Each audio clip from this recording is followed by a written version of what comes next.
శ్రోతలకు నా హృదయపూర్వక నమస్కారములు. మన శ్రోతలలో ఒక సోదరుడు ప్రశ్నను పంపటం జరిగింది. ఆ ప్రశ్న కుటుంబ సమస్యల గురించి, అంటే వారి సొంత కుటుంబ సమస్యలు. అందులో వారి సమస్య వారి భార్యతో. వారు వివాహం చేసుకున్న తర్వాత కొంతకాలం విడిపోయి ఉన్నారు. కొన్ని సంవత్సరాలు విడిపోయారు. 4 సంవత్సరాలు ఎంతో సుమారుగా విడిపోయి ఉన్నారు. మళ్ళీ తర్వాత కలిశారు. ఇప్పుడు కలిసి జీవిస్తున్నారు. సరే, వారికి ఏదో కొంచెం అనారోగ్యం వచ్చింది. ఈ ప్రశ్న అడిగినటువంటి వారికి, అంటే భర్త గారికి, నా భార్య నా మాట సరిగా వినటం లేదు, ఆవిడ గొడవలో ఆవిడ ఉంటుంది, ఎంత ప్రయత్నించినా చెప్పలేకపోతున్నాను, ఏమైనా ఇటువంటి వారి కోసం మీరు కొంచెం చెప్పగలరా, ఇటువంటి వారికి జ్ఞానం ఎలా తెలుస్తుంది అని. అంటే ఇక్కడ మీరు గమనించవలసిన విషయం ఏంటంటే, ఆధ్యాత్మికత వ్యక్తిగతము అని చాలాసార్లు చెప్పాను. ఎవరిని ఎవరు మార్చలేరు అని ప్రత్యేకంగా శీర్షికలు కూడా చెప్పాను. మనం కావాలంటే మనని మార్చుకోవచ్చు, ఎదుట వారిని మార్చడం ఎవరి వల్ల కాదు.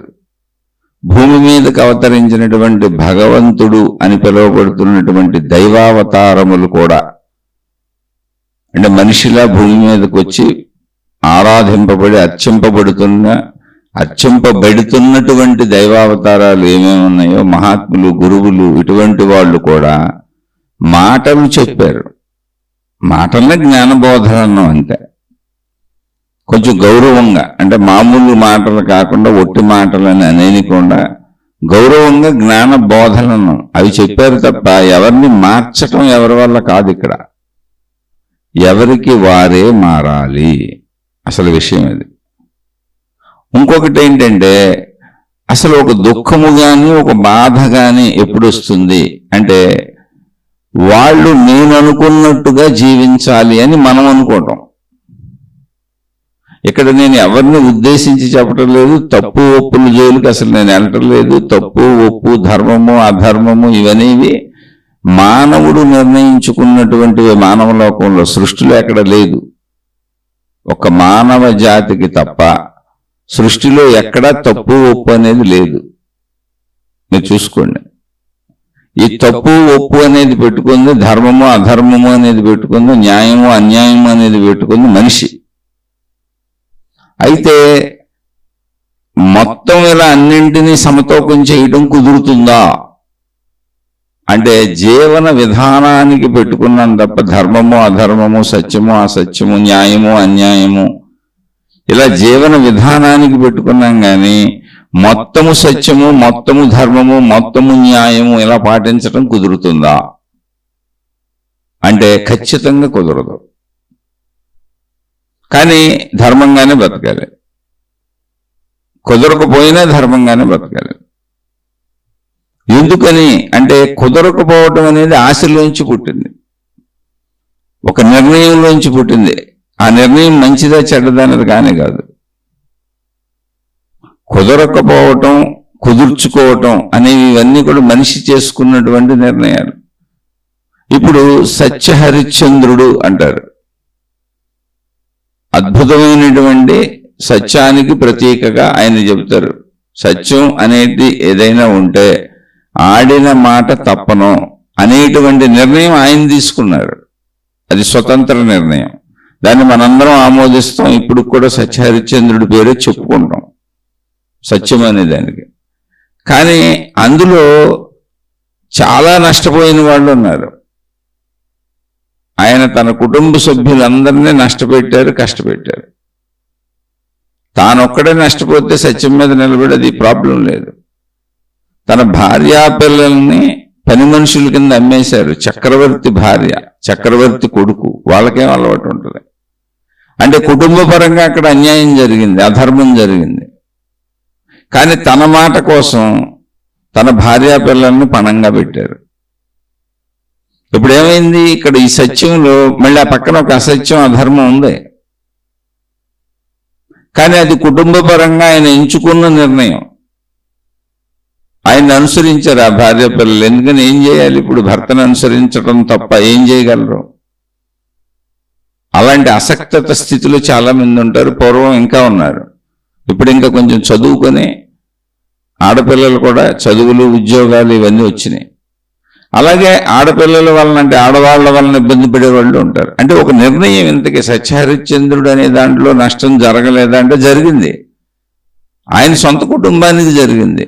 కానీ ఆయన వరకు సత్యం అంటే మాట తప్పడు అనేది వచ్చేసింది. అయితే ఎప్పుడు మాట తప్పని విధంగానే జీవించాలి అనే దాన్ని సమాజం ప్రోత్సహించింది. ధర్మంగానే జీవించాలి. ఎందుకని అంటే ధర్మంగా జీవించటము అనేది వ్యక్తికి అవసరం.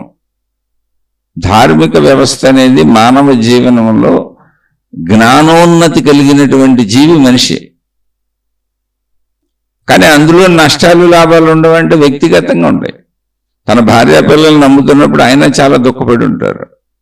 ఎందుకని భార్యా పిల్లలు కావాలనే కదా ఆయన వివాహం చేసుకుంది. భార్యా పిల్లల కోసమే కదా ఎవరైనా బ్రతికేది. మనం ఎలా బ్రతుకుతున్నామో ఆయనకి మనకంటే 100 రెట్లు 1000 రెట్లు ఎక్కువ ఉండి ఉంటుంది. ఎందుకని సత్యం మీద ఆధారపడే వ్యక్తి ఆయన. ఆడిన మాట తప్పరు, భార్యకి ఇచ్చిన మాట కూడా తప్పరు. ధర్మేచ అర్థేచ కామేచ మోక్షేచ నాతిచరామి అని ఆయన కూడా ప్రతిజ్ఞ చేసి ఉంటారుగా. కానీ ఇక్కడ కథ విషయంలో, సత్యహరిశ్చంద్రుడి కథ విషయంలో విశ్వామిత్రుడికి ఇచ్చినటువంటి ఆడిన మాట తప్పలేదు ఆయన. మిగిలినవన్నీ నాకు హక్కులు ఉన్నాయి అనుకున్నాడు ఆయన. నా భార్య మీద నాకు హక్కు ఉంది, నా కొడుకు మీద నాకు హక్కు ఉంది అని. ఆ విధంగా ఆయన వాళ్ళని కష్టపెట్టారు. అక్కడ అధర్మమే జరిగింది. దాని తదుపరి పరిణామాలు ఏమైనాయో మనకు తెలియదు. ఎందుకంటే ఆ కాలంలో మనం కథ మాత్రమే వింటున్నాం. అని జీవితంలో అలా కుదరదు. ఒకవేళ జీవితంలో అలా చేసి ఉంటే, అంటే భార్యా పిల్లల్ని అమ్మేసి ఉంటే, భార్యా పిల్లల్ని కష్టపెట్టుంటే, కుటుంబ సభ్యుల్ని కష్టపెట్టుంటే జీవితంలో ఏం జరుగుతుంది అంటే, ఇక్కడ మళ్ళీ శ్రీరామచంద్రుల వారిని ఉదాహరణగా తీసుకోవచ్చు. మొత్తం ధర్మమూర్తి ఆయన. ధర్మమూర్తి అంటే ఏంటి? తనకు రావలసిన దానిని కూడా, అంటే రాజ్యం హక్కుగా తనకే రావాలి. ఆయన యువరాజు, తన రాజ్యం అది, ఆయన పెద్దవాడు. కానీ తన తల్లిదండ్రులు ఇబ్బంది పడుతున్నారని, తన సవతి తల్లి కోరుకుందని రాజ్యం వదిలిపెట్టి వెళ్ళిపోయాడు ఆయన ఇచ్చేసి. తన భార్యను తీసుకుని నారచీరలు కట్టుకొని అడవిలోకి వెళ్ళిపోయాడు ఆయన. అయితే మరి ధర్మంగా ఇక్కడ సీతమ్మ తల్లికి అన్యాయం జరిగింది. అలాగే శ్రీరామచంద్రుల వారి భార్య అయిన సీతమ్మ తల్లికి అన్యాయం జరిగింది. వారి తల్లిగారికి అన్యాయం జరిగింది. కౌసల్య కొడుకును పోగొట్టుకుంది. కొడుకు ఆవిడ ఎందుకు కోరుకుంటుంది? నా కొడుకు వెళ్ళిపోవాలని. ఆవిడ ఎంత దుఃఖానికి లోనై ఉంటుంది. సీతమ్మ తల్లి ఎంత దుఃఖపడి ఉంటుంది, ఎంత కష్టపడి ఉంటుంది ఆ అడవుల్లో. ఎంత కష్టపడ్డారు అడవుల్లో అనడానికి నిదర్శన సీతమ్మ తల్లిని రావణాసురుడు ఎత్తుకుపోయాడు. శ్రీరామచంద్రుడు అంతటా ఆయనే రామాయణం ప్రకారం అనేక సార్లు దుఃఖించారు. కొన్ని సమయాలలో అసలు తాను బ్రతకడం అనవసరం అని ప్రాణాలను కూడా తీసేసుకుందాం అనుకున్నారు. మన భాషలో ఆత్మహత్యది. పక్కనున్న లక్ష్మణుడు ఆపాడు. పక్కనున్న లక్ష్మణుడు సీతమ్మ తల్లిని ఎవరో చంపేశారు, రాక్షసులు తినేశారని ఆయన అనుకున్నారు. రావణాసురుడు ఎత్తుకుపోయి ఇంకా బ్రతకటం అనవసరం, నేను నా సీతమ్మ లేని జీవితం వేస్ట్ అనుకున్నారు ఆయన. అది ఆయనకి భార్యపై ఉన్న ప్రేమ.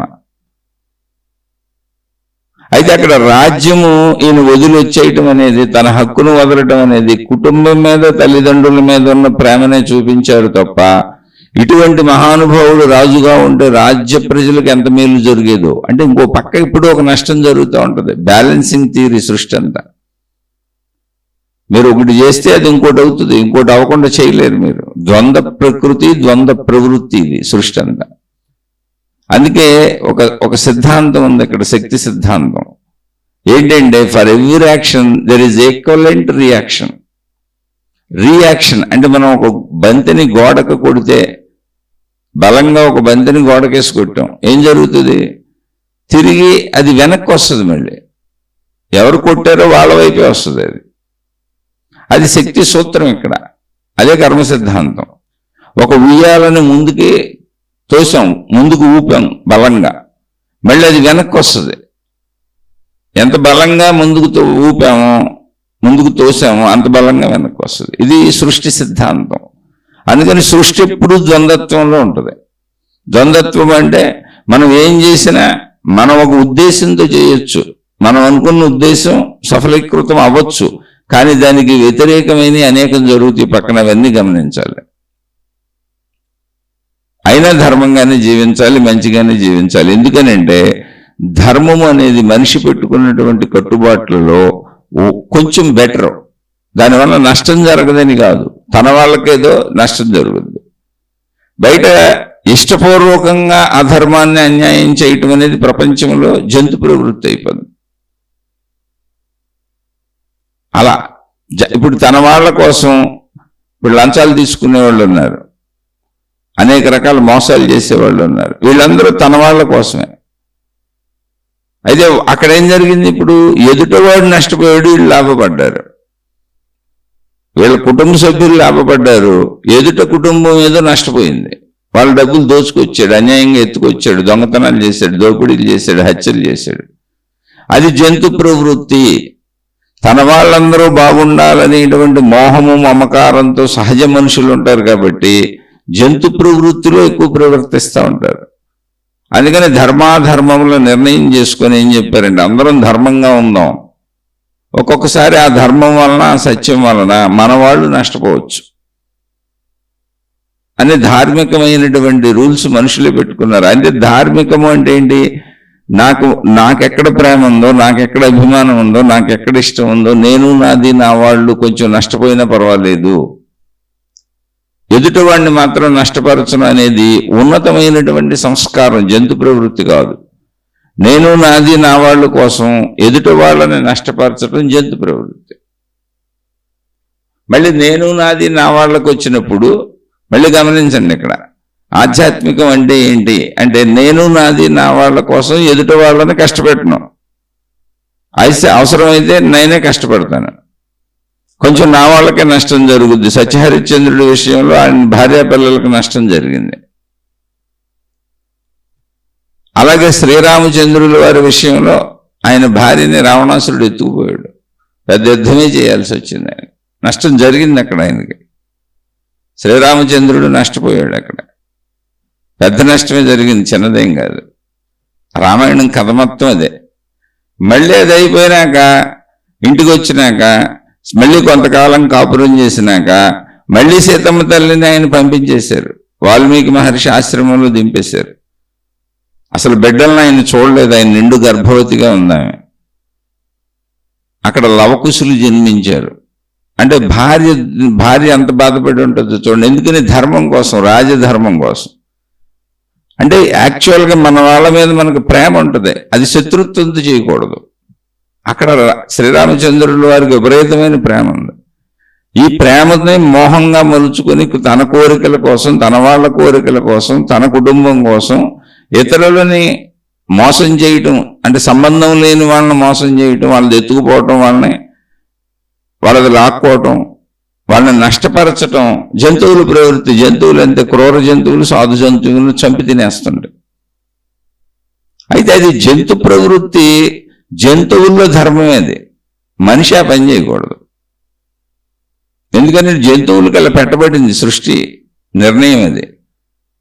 ఇప్పుడు క్రూర జంతువులు కావాలని చంపటంలా, మాంసాహారం తప్ప అవి తినలేవు. అందుకని జంతువులు మనకంటే తక్కువ అనుకోబాకండి. పోలిక జంతు ప్రవృత్తి అంటున్నాం, పోలికది. కానీ సృష్టి నిర్ణయం అంతే. కానీ మనిషి అంతకంటే ఉన్నతమైన జీవి. అలా ఎవరినో చంపి తినక్కర్లా, మనం చక్కగా కూరగాయలు పండించుకు తింటున్నాం. అలా మానవుడు జ్ఞానం ఎక్కువ ఉన్న వ్యక్తి కాబట్టి ఇతరులను బాధించటం, ఇతరులను ఇబ్బంది పెట్టడం, ఇతరులను కష్టపెట్టడం అనేది జంతు ప్రవృత్తి. ఇక్కడ అధర్మము, అన్యాయం అది. ధర్మం ఏంటంటే నా వాళ్ళు కొంచెం కష్టపడినా పర్వాలేదు, ఎందుకని నేను నాది నా వాళ్ళు కోసమే నేను అసలు అధర్మాలన్నీ చేస్తాను, అన్యాయాలన్నీ చేస్తాను, అసత్యం వైపు వెళ్తాను.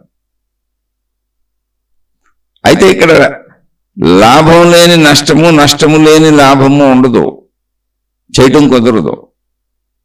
అందుకనే ఇప్పుడు శ్రీరామచంద్రుల వారు మళ్ళీ ఒకసారేమో అరణ్యానికి వచ్చారు. ఆయన వలన సీతమ్మ తల్లి అసలు అరణ్యంలో ఉండాలంటేనే, రాజ్యంలో ఉండేవాళ్ళు అరణ్యంలో ఉండాలంటేనే అసలు ఫెసిలిటీస్ తగ్గిపోతాయిగా, వసతులు వనరులు తగ్గిపోతాయిగా, దానివల్ల దుఃఖాలకు లోనవుతారుగా. అయినా భర్త వెంట ఆవిడ వచ్చేసింది, లక్ష్మణుడు వచ్చేసాడు.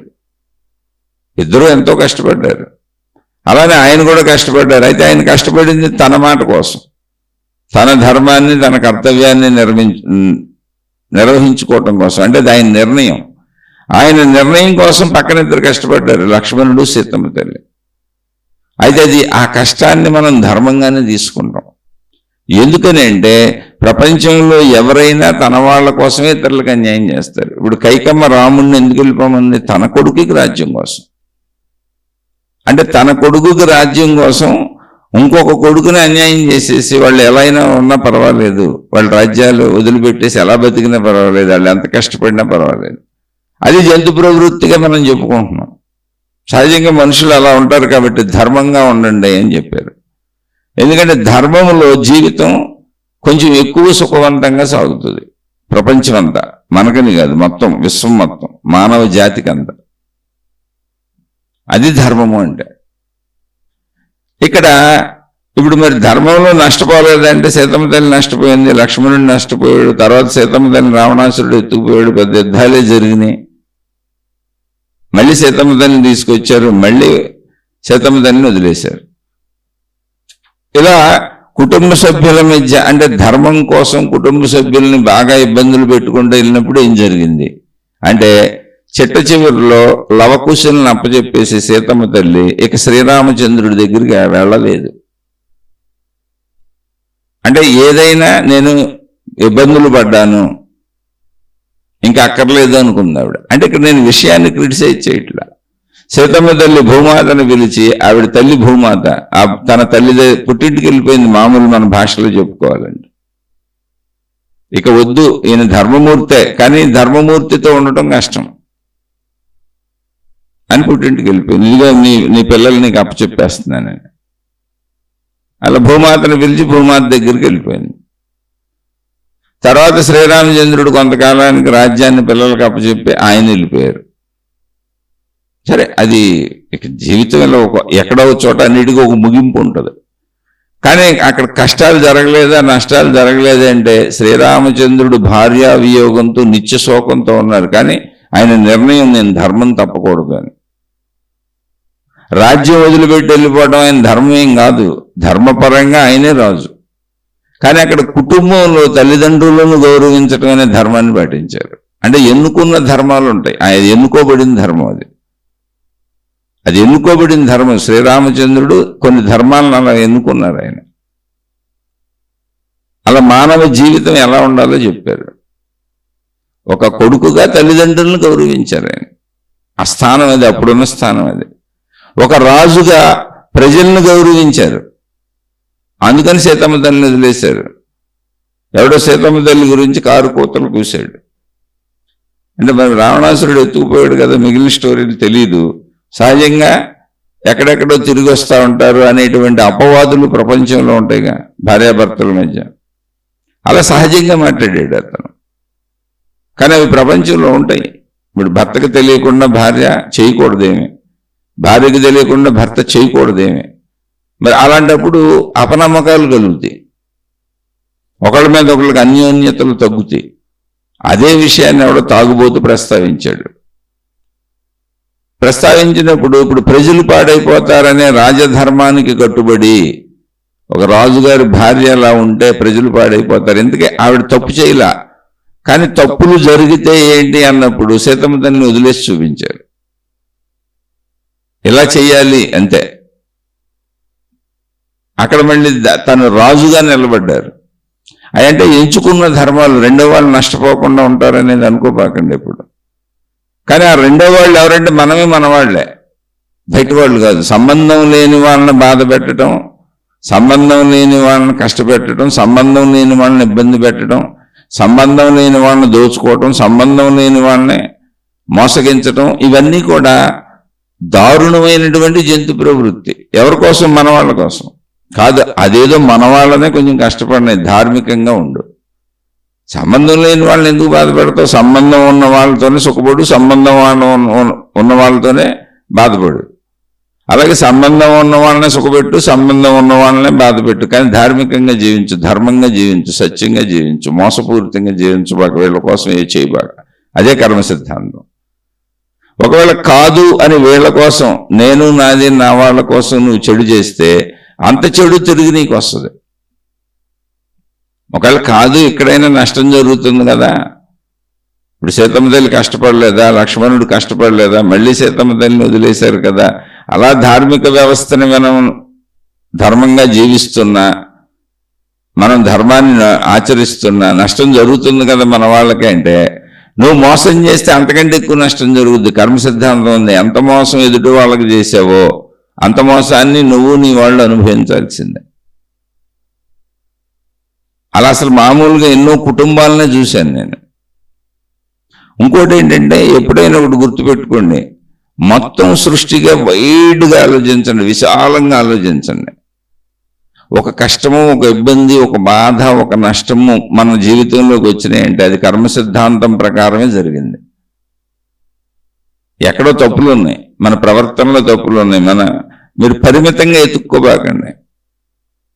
ఏ తప్పుకి కర్మ సిద్ధాంతం దేన్ని బ్యాలెన్స్ చేసిందో తెలీదు. అంటే మీకు ఉదాహరణ చెబుతాను, దాన్ని బట్టి మీరు అన్ని విషయాలను మీరే ఇంకా భావించుకోండి. ఎవరి కుటుంబ జీవితాలు వాళ్ళకే తెలుస్తాయిగా, పక్క వాళ్ళకి తెలియదుగా. ఒక ఆయనకి డబ్బు అంటే విపరీతమైన ప్రేమ, భార్య పిల్లలు అందరూ ఉన్నారు, చక్కగా అంతా సాగుతుంది. కానీ విపరీతమైనటువంటి డబ్బు పిచ్చి. ఆ డబ్బు పిచ్చి వలన మోసాలు చేస్తాడు, అన్యాయాలు చేస్తాడు, కుదిరితే లంచాలు తీసుకుంటాడు, ఏది కుదిరితే చేస్తాడు డబ్బు రావడానికి మొహమాట పడ్డా. మరీ దొరికిపోయి దొంగలా జైలుకి వెళ్ళే పనులు కాకుండా క్లాస్గా ఎన్ని మోసాలు చేయొచ్చు అన్నీ చేస్తాడు. అంత బాగుంది, డబ్బు చక్కగా వస్తుంది ఇంట్లోకి. కానీ అతని కొడుకులు పనికి రాకుండా పోయారు,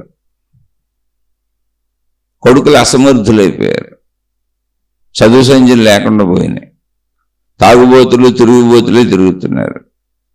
పెద్ద కోటీశ్వరులు, మళ్ళీ అంటే మామూలు వాళ్ళు కాదు, పెద్ద కోటీశ్వరులు. కానీ నా కొడుకులు పాడైపోయారని వాళ్ళకి తెలుసు. పాడైపోయారు కాబట్టి ఇంకెక్కువ సంపాదించేవాళ్ళనుకుంటున్నాడు. ఆ తల్లిదండ్రులు అలాగే అనుకుంటున్నారు. పాడైపోయారు కాబట్టి ఇంకా ఎక్కువ అడ్డగోలుగైనా దోచుకు తెచ్చేవాళ్ళనుకుంటున్నారు. కాదు, నువ్వు అడ్డగోలుగా దోచుకు తేబట్టి వీళ్ళు పాడైపోయారు. ఇదంతా కర్మ సిద్ధాంతం. ఇది ఎలా జరుగుతుంది? పైనుంచి అమ్మ దేవుడు శిక్షించాడంటే కానే కాదు. అసలు నా పిల్లలు ఏం చేస్తున్నారు, నా భార్య ఏం చేస్తుంది అంటానికి ఆయనకి ధ్యాస అక్కడ లేదు, ఆయన ఇంట్లో లేడు. ఎప్పుడూ డబ్బు సంపాదించడం కోసం మొత్తం ఎక్కడ పడితే అక్కడ తిరుగుతున్నాడు, నిరంతరం డబ్బు కోసం పరుగులు పెడుతున్నాడు. ధ్యాస అంతా డబ్బు మీద ఉంది, అది దాయటం మీద ఉంది, అది రక్షించుకోవటం మీద ఉంది, లంచాల మీద ఉంది, ఎలా అడ్డగోలుగా తీసుకోవచ్చో ఉంది ధ్యాస. కుటుంబం ఏమైపోతుందని ధ్యాస లేదు. ఆ డబ్బు తెచ్చి వీళ్ళకి మళ్ళీ వసతులు వనరులు కల్పిస్తున్నాడు, లోటు లేదు. విపరీతమైనటువంటి వసతులు వనరులు ఖర్చులకు అలవాటు పడిపోయారు, ఉచిత డబ్బు. అప్పుడు ఏమైంది? కష్టపడాలి అని అసలు అనిపించట్లే పిల్లలకి, కష్టపడాలి అని అనిపించట్లేదు, లోటు లేదు, స్నేహాలు సహవాసాలు అన్నీ ఆ రేంజ్లోనే ఉన్నాయి. కాబట్టి అసలు వాళ్ళ బుర్రలో వాళ్ళ బుద్ధిలో కష్టపడాలని భావనే పుట్ల. అలా నీకు తెలియకుండా నువ్వే అధర్మాన్ని నీ ఇంట్లోకి తెచ్చుకుంటున్నావు. అలా పిల్లలు పాడైపోయారు. ఇంకొక కుటుంబంలో పిల్లలు బాగున్నారు, భార్య ఎవరితోనో అక్రమ సంబంధాలు పెట్టుకుంది. ఇది ఇంకో కుటుంబంలో జరిగింది చెప్తున్నాను. ఇలా అనేకం ఉన్నాయి, అనేకం. భార్య పిల్లలు బాగున్నారు ఒక కుటుంబంలో, ఇతనికి ఈ ధన సంపాదన చేస్తున్నటువంటి యజమానికి విపరీతమైనటువంటి వ్యాధులు బాధలు వచ్చేసినాయి. కొంతకాలం గడిచేటప్పుడు హార్ట్ అటాక్లు, బీపీలు, షుగర్లు. అలా అది ఎలా సమతూకం అవుతుంది అనేది అక్కడ ఉన్న పరిస్థితిని బట్టి. అయితే ఇవన్నీ దేవుడు నిర్ణయించిన కర్మ సిద్ధాంతం కాదు, మనం చేస్తుంది. ఇప్పుడు ఆ ఒత్తిడికి లోనయ్యి అతను వ్యాధులు బాధలు తెచ్చుకున్నాడు. కానీ ఇంట్లో ఇప్పుడు తల్లి మంచిది, పిల్లలు మంచోళ్ళు, కొంచెం వాతావరణం మంచిగా ఉంది ఇంట్లో, అందుకని అన్ని సమకూరుతనాలు చక్కగా చదువుకొని మంచి మాటలు వింటున్నారు, మంచి సాంగత్యం ఉందనుకోండి, పిల్లలు చెడిపోరు.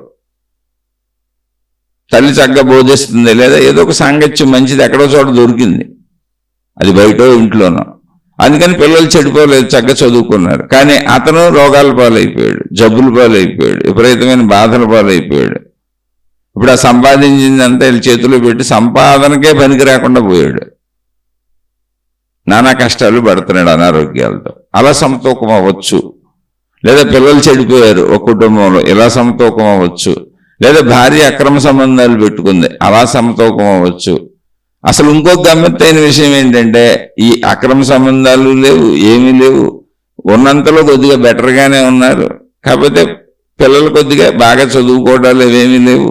కానీ అసలు భార్య పిల్లలు ఎవరు భర్తను లెక్క చేయట్లేదు, తీసి అవతల పారేసినట్టు మాట్లాడుతున్నారు. ఎందుకంటే అధికమైన డబ్బు తెచ్చి వాళ్ళకేస్తున్నాడు, వాళ్ళకే ఖర్చు పెడుతున్నాడు, లగ్జరీస్కి అలవాటు పడిపోయారు, అహంకారం పెరిగిపోయింది. వాళ్ళు ఎవరిని లెక్క చేయట్లేదు, తండ్రినే కాదు బయట ఎవరిని లెక్క చేయట్లేదు. ఆ లెక్క చేయించి తనం, ఆ అలవాటు అయిపోయిన తనం యజమాని దగ్గర కూడా వచ్చింది. భార్య లెక్క చేయదు, పిల్లలు లెక్క చేయరు. అసలు ఇదంతా ఎందుకు సంపాదిస్తున్నాను, ఎవరి కోసం సంపాదిస్తున్నానని మనోవ్యతతో బతుకుతున్నాడు. కానీ ఆ పిచ్చి వదలలేక తిరుగుతున్నాడు, డబ్బు పిచ్చి వదలదు. ఇది ఉదాహరణగా చెప్పాను. ఈ డబ్బు పిచ్చి ప్లేస్లో శారీరక కోరికలు పిచ్చి ఉండొచ్చు, లేదా కీర్తి ప్రతిష్టలు పిచ్చి ఉండొచ్చు, అనేక రకాల పిచ్చులు ఉన్నాయి. వ్యసనాలు, తాగుళ్ళు ఉండొచ్చు, ప్యాకెట్లు ఉండొచ్చు, జోదాలు ఉండొచ్చు, తిరుగుబోతులు, తాగుబోతులు అయి ఉండొచ్చు. అది ఏదొచ్చినా దాని ఎఫెక్ట్ ఇంకోలా ఉంటుంది. కర్మ సిద్ధాంతం అంటే అది. కానీ కర్మ సిద్ధాంతాన్ని నడుపుతున్న వ్యక్తి ఎవరు అదృశ్యంగా లేరు. తాగాను కనుక కొంతకాలానికి నాకు లివర్ చెడిపోయి జబ్బులు వచ్చినాయి. నేను చేసిన కర్మ ఫలమేది. అలా నేను తాగుబోతును కనుక నా ఇంట్లో వాళ్ళు నన్ను గౌరవించడం మానేశారు, రోడ్డు మీద నన్ను గౌరవించడం మానేశారు. ఇంకా నిదానంగా తాగుబోతు ఏది దొరికితే అది ఎత్తుకుపోతూ ఉంటాడు కనుక ఇంట్లో వాళ్ళు అన్ని దాచుకోవటం మొదలు పెట్టారు, నువ్వు బయటకు పోమన్నారు. ఏంటి ఇదంతా సంపాదించి నేనే, నన్ను తరివేస్తున్నారు, నా ఆస్తుల్లో అక్కుని నన్ను తరివేస్తున్నారని నువ్వు ప్రపంచంకి వెళ్ళి చెప్పొచ్చు. ఎందుకంటే చాలా మంది తల్లిదండ్రులు బయటకు వెళ్ళి చెబుతూ ఉంటారు. అక్కడ తాగుడు కాదు, నీ ప్రవర్తన, తాగుడు కావచ్చు, పేకాట కావచ్చు, వ్యసనం కావచ్చు, నీ వాగుడు కావచ్చు. అన్నిటికంటే ప్రమాదమైంది వాగుడు. తాగుడు, పేకాట అన్ని వ్యసనాల కంటే ప్రమాదకరమైంది వాగుడు. వాక్కుండా ఉండలేరు, నోటుకొచ్చింది ఏదోటి అనేస్తుంటారు, ఏదోటి మాట్లాడేస్తుంటారు, ఏదోటి చేసేస్తుంటారు. ఇప్పుడు మనం తాగిబోతులు చెడ్డోళ్ళు అనుకుంటాం, సిగరెట్లు తాగేవాళ్ళు చెడ్డోళ్ళు అనుకుంటాం, తిరుగుబోతులు చెడ్డోళ్ళు అనుకుంటాం, వ్యసన పరులు చెడ్డోళ్ళు అనుకుంటాం, మోసాలు చెడ్డోళ్ళు అనుకుంటాం. అన్నిటికంటే విపరీతమైన చెడు వాగుడు. అది భర్త లేదు, భార్య లేదు, తండ్రి లేదు, తల్లి లేదు, కొడుకు లేదు, కూతురు లేదు. ఏ మాట పడితే ఆ మాట అనేస్తారు, ఏది పడితే అనేస్తారు, ఏది పడితే అది వాగేస్తారు. తర్వాత నువ్వు సరి చేసుకున్న ఉపయోగం లేదు. ఇంకా సరి చేసుకోవడానికి ఏంది, అది బాట అనేది బయటకు వచ్చేసిన బాణం వెళ్ళి తగిలింది. అన్నిటికంటే ప్రమాదకరమైంది వాగుడు. వాక్కుండా ఉండలేరు. ఇక్కడ ఎక్కడ చెబుతారు, అక్కడ ఎక్కడ చెబుతారు. ఎక్కడైనా కుటుంబ వ్యవస్థలో అయినా మనుషుల మధ్య ఉన్నది ప్రమాదకరమైంది ముందు వాగుడు. వ్యసనాలు ఏముంది, ఆ వ్యసనపరుడే పోతాడు. లేదా కొంతవరకు ఆ చుట్టూ ఉన్న వాళ్ళు ఎఫెక్ట్ అవుతారు, ధనపరంగానో కీర్తి ప్రతిష్టల పరంగానో. తాగుబోతు రోడ్డు మీద డొల్లుతున్నాడు అనుకోండి, కుటుంబ బరువు కూడా పోతుంది. అయితే అది ప్రమాదం కాదు. కానీ వాగుడు వలన సమస్తము కోల్పోతుంటాం. సొంత వాళ్ళని కోల్పోతుంటాం, బయట వాళ్ళని కోల్పోతుంటాం. ఈ వాగుడు ఆగదు, ఇది ఒక వ్యసనం అయిపోద్ది. ఇక్కడ ఎక్కడ చెప్పాలి, అక్కడ ఎక్కడ చెప్పాలి, ఎప్పుడు ఏదో ఒకటి తెలుసుకుంటూ ఉండాలి. వాగుడుని మించిన వ్యసనమే లేదు. అన్నింటిలోకి పెద్ద వ్యసనం వాగుడు. మీరు ధైర్యం ఉంటే, దమ్మున్నోళ్ళైతే మౌనాన్ని పాటించండి. రోజు కాసేపు మౌనం అలవాటు చేసుకోండి. మీతో మీరు ఉండటం, నాలో నేను, నాతో నేను, నాతో నేను ఉండటం, నాలో నేను ఉండటం. అలా మౌనాన్ని అలవాటు చేసుకోండి. విషయాసక్తిని తగ్గించుకోండి. వాగుడు ఎవరికి అలవాటు అవుతుందంటే విషయాసక్తి. అంటే ఈ మాట ఎందుకు చెబుతున్నానంటే ఆ వాగుడు అలవాటు నాకు కూడా ఉంది. అసలు నాకున్న దగ్గర నేను ఎక్కువ చెప్పగలను. నాకు మిగిలిన వ్యసనాలు లేవు. అంటే ఇప్పుడు ఆ వాగుడు ఉందా అంటే ఇప్పుడు ఉందని మా ఇంట్లో వాళ్ళు చెబుతారు. కానీ నేను బయట ఎవరితో మాట్లాడతా, జీవితకాలం మౌనం పెట్టి వదిలేశాను. కానీ మా ఇంట్లో ఇప్పుడు కూడా ఆ చిన్న వాగుడికి కూడా మాకు ఘర్షణలు అవుతూనే ఉంటాయి. అసలు ఘర్షణ అని కుటుంబం ఉండదు. మీరు కుటుంబంలో ఘర్షణ లేకుండా ఒక జీవితకాలం మొత్తం గడుపుదాము అని అనుకుంటే అసలు అది జరిగే విషయమే కాదు, కళ్ళలో కూడా జరగదు అది.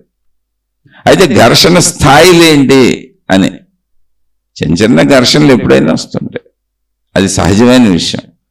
అభిప్రాయ భేదాలు అంటారు వాటిని. ఇది ఇలాగే ఉంటుంది అనుకున్నప్పుడు దుఃఖం ఉండదు. అసలు దుఃఖానికి కారణం ఏంటంటే ఎదుటివారి నుంచి ఆశించటం. నా భార్య నాకు అనుకూలంగా ఉండటం లేదు, నేను ఒక ధర్మపరుణ్ణి అనుకున్నప్పుడు మీకు ఉపన్యాసాలు చెబుతున్నా, జాగ్రత్తగానండి. ఇప్పుడు ఈ శీర్షికలు చెబుతున్నా, ఉపన్యాసాలు చెబుతున్నా. నేను ఎంత సామాన్యుణ్ణి, రోజు నేను ప్రతి శీర్షికలో నేను సామాన్యుణ్ణి, నచ్చని వాళ్ళని క్షమించండి అని చెబుతూ ఉంటా. ఎందుకు చెబుతున్నానంటే నేనేం అమాయకుడిని కాదు. నేను ఎంత సామాన్యుణ్ణి అంటే అసలు నేను చెప్పే విషయాలు నా కుటుంబ సభ్యులు కానీ, నేను తెలిసిన వాళ్ళు కానీ, నా బంధుమిత్రులు కానీ ఎవరు ఒక్కళ్ళు కూడా వినరు. అసలు వినకపోగా నేను ఇవి చెబుతున్నాను, ఇవి చెప్పకూడదు, చెప్పకుండా ఆపేయాలి అని నన్ను వ్యతిరేకించే వాళ్ళు నా సొంత కుటుంబ సభ్యుల్లో బోళ్ళు మంది ఉన్నారు. ఇవి చెబుతున్నాను కాబట్టి నన్ను దుష్ప్రచారం చేస్తున్న నా కుటుంబ సభ్యులు బోళ్ళు మంది ఉన్నారు. ఈర్ష్యలు, అసూయలు, ద్వేషాలు పెంచుకొని కక్షలు, కసులు, కార్పణ్యాలు పెంచుకున్న కుటుంబ సభ్యులు బోళ్ళు మంది ఉన్నారు. ఎందుకంటే వాళ్ళకు అనుకూలంగా లేను, నేను నాకు తోచింది ఏదో చెప్పుకుంటున్నాను మళ్ళీ అని. కుటుంబ వ్యవస్థ ఇప్పుడు అనుకూలతలు కోరుకుంటూ ఉంటుంది. అసలు కుటుంబ వ్యవస్థని మనం ఏర్పరుచుకున్నది అంటే మన ముందు ఉన్నటువంటి మానవ సమాజం నుంచి ఈ వ్యవస్థ ఏర్పడింది. మన ముందు ఉన్నటువంటి మహాత్ములు ఎవరున్నారో వాళ్ళు ఏర్పరిచారు ఈ కుటుంబ వ్యవస్థ. అంతకు ముందు లేదు. మనం కూడా అడవుల్లో జంతువులు ఇప్పుడు ఎలా బతుకుతున్నాయి సేమ్ అలాగే బతికాం. కానీ అక్కడ ఇబ్బందులు ఎక్కువ ఉన్నాయి. జంతు ప్రపంచంలో లాగా బతకడానికి ఇబ్బందులు ఎక్కువ ఉన్నాయి. మనం కూడా అడవుల్లో బతికిన వాళ్ళమే, అడవుల్లో పుట్టిన వాళ్ళమే, అడవుల్లో పెరిగిన వాళ్ళమే. అడవులు నరికేసి చెట్లన్నీ కొట్టేసి ప్రదేశాలను సమంగా చేసుకొని మానవలోకం నిర్మించుకున్నాం ఇల్లు కట్టుకొని. కానీ ఒకప్పుడు దీనికి ముందు మనం కూడా జంతువుల్లో ఒక జంతువే. అడవుల్లోనే మానవ జీవితం స్టార్ట్ అయింది చుట్టూ ఉన్న జంతువుల మధ్య. కానీ అలా జంతువుల్లా బతకటం బాగా ఇబ్బందిగా ఉంది. అందుకని కుటుంబ వ్యవస్థను ఏర్పాటు చేశారు. ఏంటి ఇబ్బంది అంటే స్త్రీ పురుషులు కలయిక అనేది ఎప్పుడు జరుగుతుంది, ఆకర్షణ ఉంటుంది. ఇప్పుడు కూడా జంతువులన్నింటిలో జరుగుతూనే ఉంటుందిగా. అక్కడ స్త్రీలు గర్భవతులు అవటం, వాళ్ళకి పిల్లలు పుట్టడం, ఆ పుట్టిన పిల్లల్ని ఎవరూ చూడకపోవటం, 2 గర్భ సమయాలలో గర్భవతులైనప్పుడు ప్రసవ సమయాలలో స్త్రీలు చనిపోవటం, పిల్లలు అనాథలైపోవటం, 3 గర్భవతిగా ఉన్నటువంటి స్త్రీ నిండు గర్భిణి అయినప్పుడు ఏ పనులు చేసుకోలేకపోవటం, ఆవిడికి సహకారం లేకపోవటం, ఇలా జరిగింది జంతు ప్రపంచంలో మనిషి జంతువులుగా జీవించినప్పుడు. దీనివల్ల అనేక కష్ట నష్టాలు జరుగుతున్నాయి. ఎవరికి ఏ బాధ్యత లేనట్టుగా ఇప్పుడు జంతువులు ఎలా ఉన్నాయో అలాగే ఉన్నాం, నాకేంటని. అప్పుడు అందుకని ఇదంతా గుర్తించి జ్ఞానం కొంచెం మనిషిలో ఎక్కువ ఉంది కనుక ఒక కుటుంబ వ్యవస్థను తయారు చేశారు, బాధ్యతలు కల్పించారు. ఒక స్త్రీ ఒక పురుషుడితో ఉండాలి, ఒక పురుషుడు ఒక స్త్రీతో ఉండాలి, వీళ్ళిద్దరికీ పుట్టిన పిల్లలను వాళ్లే పెంచుకోవాలి, వీళ్ళిద్దరూ ఒకరికొకరు సహకరించుకోవాలి. అంటే అసలు కుటుంబ వ్యవస్థ ఎందుకు ఏర్పడింది? ఒకరితో ఒకరికి అవసరం ఉంది, ఒకరికొకరు సహకరించుకోవాలి. అంటే మొత్తం సహకారాలు అవసరాలే కుటుంబ వ్యవస్థ అంటే. వాటిని బేస్ చేసుకుని తయారు చేశారు. ఆ పుట్టిన పిల్లల్ని వాళ్ళు పెంచుకోవాలి, అంటే బాధ్యత వహించాలి. ఇప్పుడు ఆ పిల్లల తర్వాత వృద్ధులైన తల్లిదండ్రుల్ని మరణించే వరకు బాధ్యత వహించాలి. అలా ఒక మానవ జీవితాన్ని మొదటి నుంచి చివరి వరకు ఎవరో ఒకళ్ళ అండగా ఆదరణగా ఉండి సహాయ సహకారాలు అందించేదలా కుటుంబ వ్యవస్థ తయారు చేసుకొని వాటిని బాధ్యతలు, కర్తవ్యములు, ధర్మములు అన్నారు, మానవ ధర్మములు అన్నారు. అంటే మొత్తం ఇక్కడ ఏముంది? ఒకరికొకరు సహకారమే ఉంది. ఇది ఎక్కడో తప్పుతుంది అంటే అది మనిషి వ్యక్తిత్వం. అలానే ఇప్పుడు నేను ఉపన్యాసాలు చెబుతున్నా కదా, మరి నా కుటుంబ సభ్యులు ఇప్పుడు ఈ రాసిన ఆయన కూడా ఆయన గురించి చెప్పారు. ఆయన అక్కడ ఏదో అక్కడ వాళ్ళకి కొంచెం తిథులు, వారాలు, నక్షత్రాలు చెబుతారంట చూసి. అక్కడ చాలా మంది గురువులతో ఆయనకు పరిచయం ఉందంట. ఆ గురువులు వచ్చినప్పుడు ఆయన కబురు చేస్తారంట, ఆయన వెళ్ళి అవన్నీ వింటారంట, మళ్ళీ ఆ విన్న మాటలు వచ్చి ఆ చుట్టూ ఉన్న వాళ్ళకి చెబుతారంట. ఆయన ఏదో కార్పెంటర్ వృత్తి చేసుకుంటున్నారంట. ఆయన గురించి కూడా తెలియజేశారు. ఇప్పుడు నేను గొప్పవాడిని నేను భావించుకోవడమే చాలా ప్రమాదం. శ్రీరామచంద్రుడంతటి వాడిని నేను ఆయనలో తప్పెతకదలుచుకోలేదు. ఆయన పాదదాసుడిని నేను. రామనామ జపంతో బతుకుతూ ఉంటాను. అలా చేసి వచ్చిన వాడిని, నేను రాముల్లానే జీవించాలనుకుంటున్న వాడిని, అలా ప్రయత్నించుకుంటున్నా ధర్మం కొలగా జీవిద్దామని. కానీ అక్కడ ఇంకొక కోణం ఉంది. రాముడు అంతటి మహనీయుడిని సీతమ్మ తల్లి తిరిగి రాలేదు, బిడ్డలను అప్పగించి వెళ్ళిపోయింది. ఆమె అక్కడికి ఆమె ముగింపు చేసుకుంది తన జీవితాన్ని. ఇంకా తన తల్లికి దగ్గరికి వెళ్ళిపోయింది, అంటే పుట్టింటికి వెళ్ళిపోయింది. అక్కడ దాన్ని మనం ఎన్ని అర్థాలైనా చెప్పుకోవచ్చు, కానీ సహజ మన జీవన వ్యవస్థలో మనం అలా ప్రవర్తించినప్పుడు మన భార్య మనతో ఉండదు. సింపుల్ అంతే. ఉండాలి అంటే కొంచెం సర్దుకోవాలి ఎవరికాళ్ళు. కుటుంబ వ్యవస్థ అది, దీనికి నీతులు చెప్పడం కుదరదు, ఎవరికాళ్లే నిర్ణయించుకోవాలి. అక్కడ సీతమ్మ తల్లి నిర్ణయించుకుంది, ఆ బిడ్డలను పెంచింది, తండ్రికి అప్పచెప్పాలనుకుంది. ఎందుకని మళ్ళీ బిడ్డలు ఇంకా ఎదుగుతారుగా, అలా రాజ్యానికి వారసులుగా. వాళ్ళ తండ్రికి చేర్చితే తన బాధ్యత అయిపోతుంది అనుకుంది. ఆమె అప్పచెప్పేసింది, బాధ్యత తీర్చేశాను అనుకుంది. ఇంకా అక్కర్లేదు, పిల్లల్ని కూడా వదిలిపెట్టేసింది, భర్తను కూడా వదిలిపెట్టేసింది, తన పుట్టింటికి తానే వెళ్ళిపోయింది. అక్కడికి సీతమ్మ తల్లి అవతార కార్యక్రమం ముగిసిపోయిందని చెబుతాం. అది మనవాళ్ళు అంతే, పుట్టింటికి వెళ్ళిపోయారు అనుకోండి, అమ్మ అయిపోయిందిగా, స్టోరీ క్లోజ్. దాని విడాకులు అనొచ్చు, విడిపోయారు అనొచ్చు. మన సామాన్య భాషలో నేను శ్రీరామచంద్రుడు సీతమ్మ తల్లిని చెప్పేంత గొప్పవాడిని కాదు, కానీ అది మన చూసే రచించారు. నువ్వు నీ జీవితం ఇలాగే ఉంటుంది, ఎవరు ప్రవర్తించినా ఇంతే, ధార్మిక వ్యవస్థ ఇలాగే ఉంటుంది, కర్మ సిద్ధాంతం ఇలాగే ఉంటుంది. వాళ్ళు ఆ కర్మ సిద్ధాంతాన్ని మహాత్ములకి మహనీయులకి తప్పించి అద్భుతాలు ఏం చేయలేదు. అందుకని సహజంగా జీవించండి. ఇప్పుడు ఎక్కడో మన భార్య ఇలా ఉంది అంటే మనకు అంతే ప్రాప్తత ఉంది, అంతే కర్మ ఉంది. అసలు కుటుంబ సంబంధ బాంధవ్యాలు అనేవి మొత్తం అవసరాల మీద నిర్మించబడినటువంటి వ్యవస్థ అది. శారీరక కోరికల కోసం జీవిత భాగస్వామి కావాలి, అందుకని వివాహాలు చేశారు తల్లిదండ్రులు, చేసుకుంటున్నాం మనం. తల్లిదండ్రులు ఇప్పుడు వివాహ చేసుకున్నటువంటి వాళ్ళు తల్లిదండ్రులు ఎప్పుడయ్యారంటే వాళ్ళ శారీరక కోరికలు తీర్చుకుంటుంటే తల్లిదండ్రులు అయ్యారు. అది ప్రకృతి పెట్టిందట, సృష్టి పెట్టింది పిల్లలు పుట్టేటట్టు. పుట్టిన పిల్లల్ని నా వాళ్ళు అనుకొని పెంచండి అనేటువంటి విధానాన్ని మనుషులు, పుట్టిన పిల్లల్ని నా వాళ్ళు అనుకొని పెంచండి అనేటువంటి విధానాన్ని మనుషులు కుటుంబ వ్యవస్థగా, ధర్మ వ్యవస్థగా, నాది అనే భావన కలిగేలా మనం జీవించాలి అని ముందు నుంచి ఏర్పాటు చేశారు. అదే మళ్ళీ తాగుబోతూ, తిరుగుబోతూ, వ్యసనపరుడు, వ్యసనలోళ్ళు కొంతమంది ఉంటారు చూడండి. అసలు వాళ్ళకి నేను నాది ఏముండదు, నా వాళ్ళనే బాధ పెట్టి అన్ని లాక్కుపోతుంటారు. నా భార్య, నా కొడుకు, నా కూతురు ఉండదు. ఇదంతా మనం ఇలా, మన భావ పరంపర ఇలా ఉండాలి, మనం ఇలా ఉండాలి, ఇలా చేయాలని మనం ఏర్పాటు చేసుకున్న వ్యవస్థ అది. కానీ వ్యవస్థలో మళ్ళీ ఇంకోటి ఉంది, మొత్తంగా ఆలోచించాల్సింది మన వైపు నుంచి కాదు, అన్ని వైపుల నుంచి. కుటుంబం మొత్తం ఎంతమంది ఉన్నారో అంతా మొత్తం కలిపి ఆలోచిస్తే కుటుంబ వ్యవస్థ అంతా కేవలం సహాయ సహకారాలే. బాధ్యతలు, ధర్మాలు, కర్తవ్యాలు అంటే అవే, అన్ని సహాయ సహకారాలు. అలా ఈ వ్యవస్థలో మొత్తం ఆధారపడిందే సహాయ సహకారాలు అన్నప్పుడు మనం ఎక్కడో తప్పితే మనకెక్కడో తప్పుద్ది. అది కుటుంబంలో కావచ్చు, బయట నుంచి వచ్చే కర్మ సిద్ధాంతము కావచ్చు. కానీ కర్మ సిద్ధాంతము నడకకి మనమే బాధ్యులం, అందులో డౌట్ లేదు. నీకు ఎవరో కర్మ సిద్ధాంతాన్ని తెచ్చిచ్చేవాళ్ళు ఎవరు ఉండరు ఇక్కడ. మనం చేసిన పనుల ఫలితాలే వస్తాయి, వాటికి మనమే బాధ్యులం. పరిశీలించుకుంటే అంతా గమనిస్తుంది. అదే చెబుతున్నా, ఇప్పుడు ఈ చెప్పిన ఆయన కూడా ఆయన కొంత నాకు తెలియజేసిన దాంట్లో నేను మంచిగా ఉంటాను, మంచిగా బ్రతుకుతాను, జ్ఞానంతో బ్రతుకుతాను, జ్ఞానవంతుడిని అనే విషయాన్ని తెలియజేశారు. అలా జ్ఞానంగా ఉందాం అనుకున్న ప్రతి ఇంటిలోనూ కొన్ని సమస్యలు, కష్టాలు ఉంటున్నాయని కూడా రాశారు ఆయన. అసలు జ్ఞానంగా బతుకుదాం అనుకున్న వాళ్ళకి సమస్యలు, కష్టాలు ఉండటం కాదు, జ్ఞానంగా బ్రతుకుతున్నానని మనమే కష్టాలు, సమస్యలు సృష్టిస్తున్నాం. ఎందుకంటే కుటుంబానికి జ్ఞానం అక్కర్లేదు, కుటుంబానికి అవసరాలు కావాలి. జ్ఞానం బయట మనుషులు వింటారు, ఊరిలో నువ్వు చెబితే అది కూడా వాళ్ళది ఎవరితో సంబంధం ఉండదు. వాళ్ళకి కావాలనుకుంటే తీసుకుంటారు, వద్దనుకుంటే లేదు. ఇప్పుడు నేను మీతో మాట్లాడుతున్నాను, కొన్ని వందల పుస్తకాలు చదువుకున్నాను, ఎందరో మహాత్ములు రాసినాయి. అవన్నీ పుస్తకాలు ఏంటి, కొనుక్కొని చదువుకున్నాను. జ్ఞానాన్ని పుస్తక రూపంలో అమ్మారు.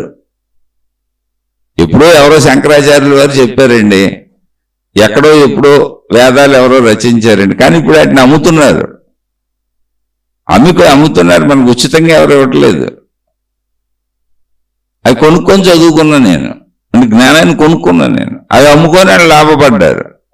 ఇంతే జీవితాలు ఇలాగే ఉంటాయి, ప్రతిదాన్ని పరీక్షగా వెతికి చూస్తే. కాబట్టి నేను జ్ఞానవంతుణ్ణి కనుక, నేను జ్ఞానంతో ఉన్నాను కనుక మీ అందరికీ ఉపన్యాసాలు చెబుతున్నాను కనుక ఇప్పుడు నా భార్య పిల్లలందరూ నాకు అణిగిమణిగా ఉండాలి, నన్ను ఒక దేవుళ్ళ చూడాలి, నన్ను ఒక గురువులా చూడాలి, నన్ను ఒక మహాత్ముడిలా చూడాలి అంటే నాకు పిచ్చెక్కిందని అర్థం. అలా ఎందుకు చూస్తారు భార్య పిల్లలు? సీతమ్మ తల్లి రాముడిని భర్తగా చూసింది కానీ దేవుడిని ఆరాధించలేదు. ఒకవేళ దేవుడైతే ఆవిడ కూడా దేవతే కదా, సంస్థానమే, అప్పుడు ఇద్దరు సమమే. దేవుళ్ళు దేవతల కేటగిరీ అనుకోండి, ఇద్దరు సమం, ఆ కేటగిరీలో ఇద్దరు సమం. మానవ జాతి అనుకోండి, ఈ కేటగిరీలో ఇద్దరు సమం. కాదు నేను గురువుని అయిపోయాను, నాకు తెలుసు నేను ఇలా గురువుని అయిపోయాను, నా కుటుంబ సభ్యులందరూ కూడా నన్ను గురువులా చూడాలి, దేవుళ్ళలా చూడాలి అని కుటుంబాన్ని వదిలేసి వెళ్ళిపోయాడు ఒక ఆయన. అలా చూసే కుటుంబ సభ్యులందరినీ దగ్గర పెట్టుకున్నాడు. ఆయనకి డప్పాలు కొట్టి ఆయన గురువులో చూసి, ఆయన ఒక మహానుభావుడిలో చూసే వాళ్ళందరినీ దగ్గర పెట్టుకుని ఆస్తులన్నీ ఆలకిస్తున్నాడు. తను చెప్పింది కాకుండా తనకు ధర్మం చెప్పి, ఆయనే వ్యతిరేకించినటువంటి కూడా లేడు, తనకు ధర్మం చెప్పి నువ్వు చేస్తున్న దాంట్లో తప్పులు పొరపాట్లు ఇలా ఉండకూడదని, నువ్వు నాకు వ్యతిరేకి, నువ్వు నాకు అనుకూలంగా చెయ్యవు అని చెప్పి తన సొంత కుటుంబ సభ్యుల మీదే అపవాదులు వేస్తూ తిరుగుతున్నాడు వదిలేసి. ఏంటి, ఎందుకో గురువు అంటే ఏంటి, నేను గురువునయ్యాను కాబట్టి వీళ్ళందరూ నన్ను పూజించేస్తున్నారు కాబట్టి, నాకు బోళ్ళ శిష్య సమూహం ఉంది కాబట్టి, భక్తులు ఉన్నారు కాబట్టి బోళ్ళ ఆశ్రమాలు నిర్మించాడు ఆయన. వేల మందికి దీక్షలు ఇచ్చాడు, లక్షల మందికి ఆయన తెలుసు.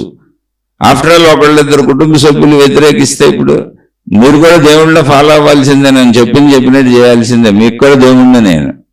బయట వాళ్ళు దేవుళ్ళ ఎందుకు చూస్తారు అంటే, నీతో వాళ్ళకి హక్కులు ఏమి లేవు, సంబంధ బాంధవ్యాలు లేవు, అసలు నీ మీద హక్కు లేదు. కానీ మామూలుగా ఒక భార్యకి భర్త మీద హక్కు వచ్చేస్తుంది, భర్తకి భార్య మీద హక్కు వచ్చేస్తుంది, పిల్లలకు తల్లిదండ్రుల మీద హక్కులు వచ్చేస్తాయి, కుటుంబ సంబంధ బాంధవ్యాలన్నీ హక్కులు కలిగి ఉంటాయి.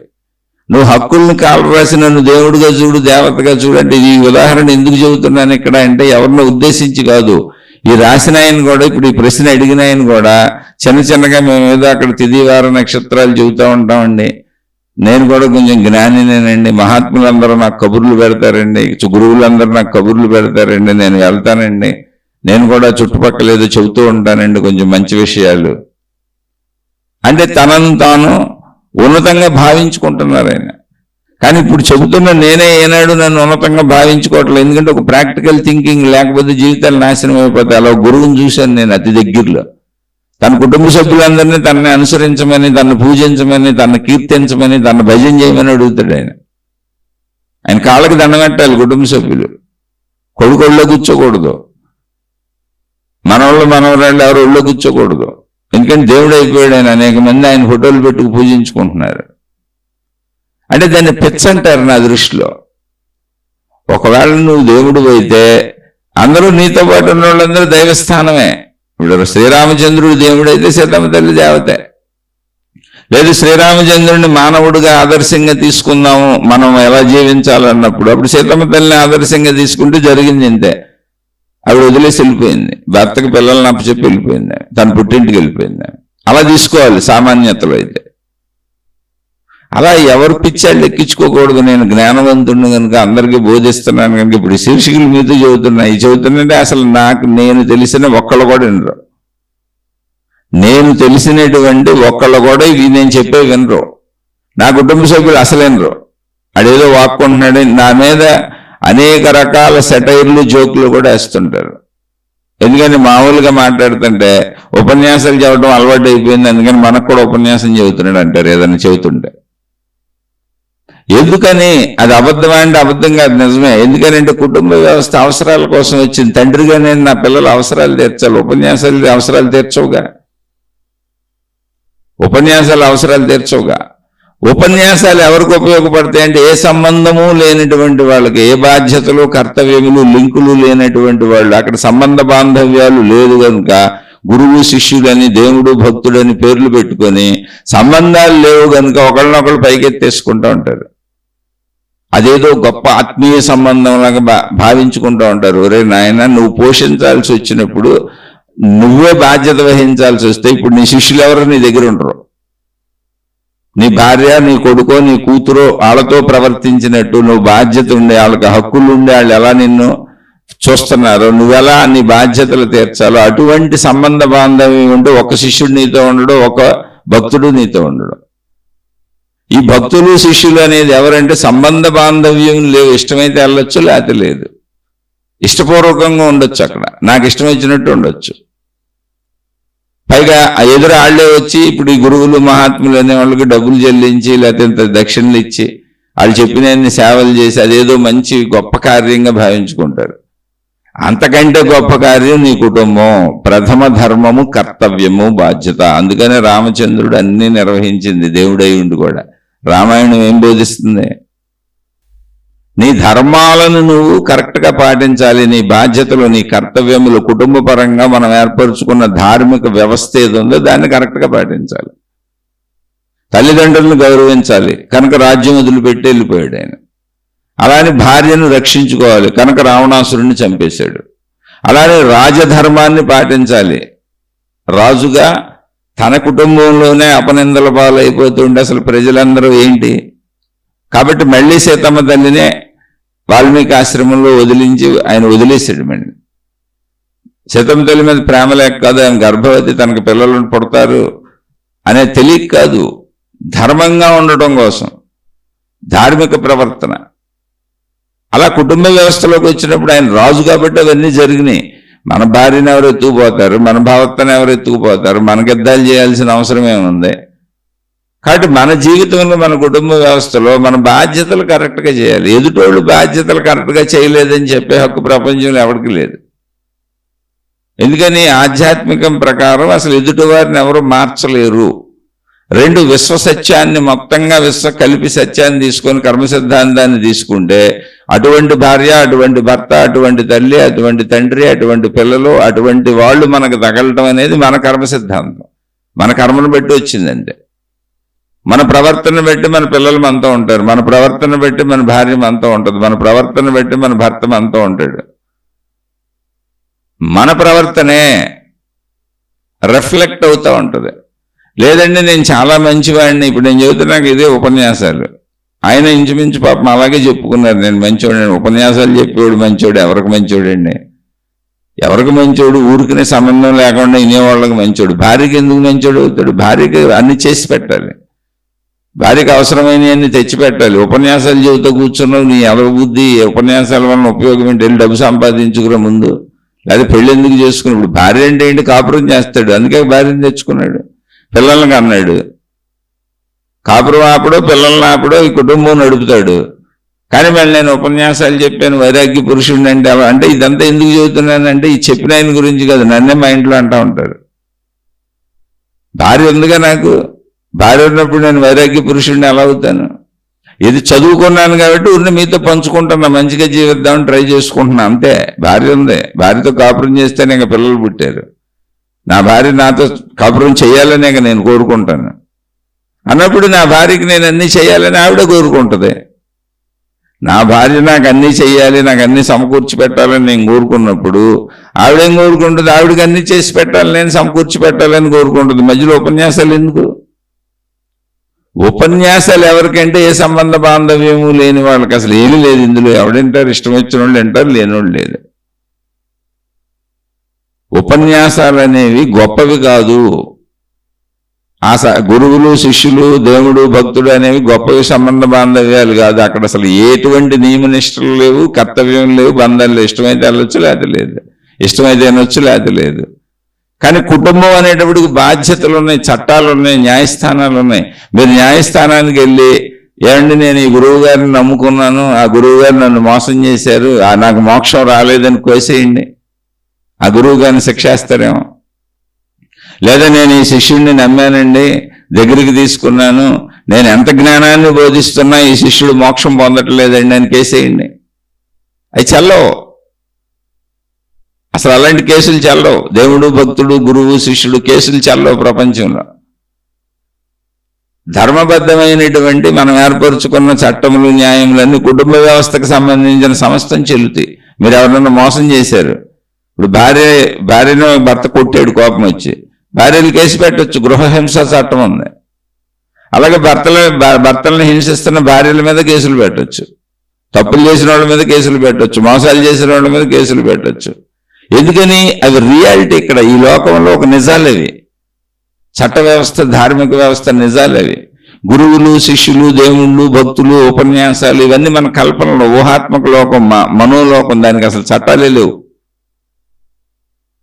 నువ్వు ఏ గురువుని నమ్మితే నాకెందుకు, ఎవరితో పోతే నాకెందుకు, నువ్వు ఎడిపోతే నాకెందుకు, ఎడిపోతే అటుపో. కానీ కుటుంబ వ్యవస్థకి అది చల్లదే. వాళ్ళకి కావాల్సినవన్నీ మనం చేసి పెట్టాలి. అందుకని నేనేదో అద్భుతమైన జ్ఞానంతో బతుకుతున్నాను, వీళ్ళందరూ నాకు సహకరించాలనుకునే వాళ్ళకంటే పిచ్చోళ్ళు, ఎర్రోళ్ళు ప్రపంచంలో ఎవరు ఉండరు. నేను అందుకే ప్రతిరోజు చెబుతాను, నేను అతి సామాన్యుడని. నేను గొప్పవాడిని అయితే మొట్టమొదట నా భార్య నన్ను గౌరవించేది. కించిత్తు కూడా గౌరవించరంటే వాళ్ళు తప్పు కాదు. నన్ను ఎందుకు గౌరవించటం? నేను భర్తను కదా, భర్తని ప్రేమిస్తారు, భర్తకు అవసరమైనవన్నీ చేసి పెడతారు, అవన్నీ చేసి పెడతారు. గౌరవించటం, ఆరాధించటం, అర్చించటం ఫోటోలో ఉన్న దేవుడికో ఫోటోలో ఉన్న గురువుకో చేస్తారు. అక్కడ సంబంధ బాంధవ్యాలు లేవు. ఆ గురువు వీళ్ళ బాధ్యతలు ఏం వహించక్కర్లా. ఆ వహించటం అని చెప్పేది అంతా కూడా కల్పన, నిజం కాదు, చట్టంలో చల్లదు. గురువు బాధ్యత వహించాలి. పుస్తకాలు రాశారు, పుస్తకాల్లో సర్వ బాధ్యతలు శిష్యుడి గురువు వహిస్తాడు, మోక్షానికి తీసుకుపోతాడని రాశారు. గురువు దేవుడితో సమానం అన్నారు. నేను అలాగే భావించుకున్నాను. ఇదిగోండి గురుగీత పుస్తకం అని కోర్టులో కేసేయండి మీరు మీ గురువు మీద. ఏమయ్యా మోక్షం ఎందుకు ఇవ్వలేదు అని ఆ జడ్జి గారు అడిగితే, అసలు మోక్షం ఇచ్చేసానంటాడు ఆయన. ఎందుకని? మోక్షం తెలుసా? నేను మోక్షం ఎప్పుడో ఇచ్చేసానండి, ఆ సన్నాసికి పుచ్చుకోవటం రావట్లేదంటాడు. గురువుగారి తరపు లాయర్ అదే వాదిస్తాడు. మా గురువు గారు మోక్షం, అబ్బో ఈయనకేంటంటే 1000 మందికి ఇచ్చేశారు మోక్షం, కానీ వాళ్ళకి పుచ్చుకోవటం రాలేదు, మేమేం చేయం, వాడు కోర్టులో కేసేసాడు అంటాడు. ఈయనేమో అసలు నా మోక్షం ఆయన ఇచ్చానంటే నా దాకా రాలేదండి, నాకు అసలు అది తెలియలేదు, నేను మోక్ష అనుభూతే కలగలేదు అంటాడు. నాకు ఎవరు నిరూపిస్తారయ్యి? అందుకనే అవి అనేక విశ్వాసాలుగా, అనేక మతాలుగా, అనేక మార్గాలుగా, అనేక విధానాలుగా, కేవలం నమ్మకాలుగా, విశ్వాసాలుగా మిగిలిపోయి సాగుతున్న మనోలోకం అని, బిలీఫ్ సిస్టమ్. ఎవరి నమ్మకం వాళ్ళదే. కానీ జీవితం అలా కాదు. జీవితం నువ్వు చేయాలి. అన్నీ భార్యాభర్తల మధ్య సంబంధ బాంధవ్యాల్లో హక్కులు ఉన్నాయి. కుటుంబ జీవితం మొత్తం ఏర్పరుచుకున్న వ్యవస్థే అసలు అవసరాలకి, హక్కులకి, సహాయాలకి. హక్కులు ఎందుకు వచ్చినాయంటే సహాయ సహకారాలు పొందుతున్నారు కనుక.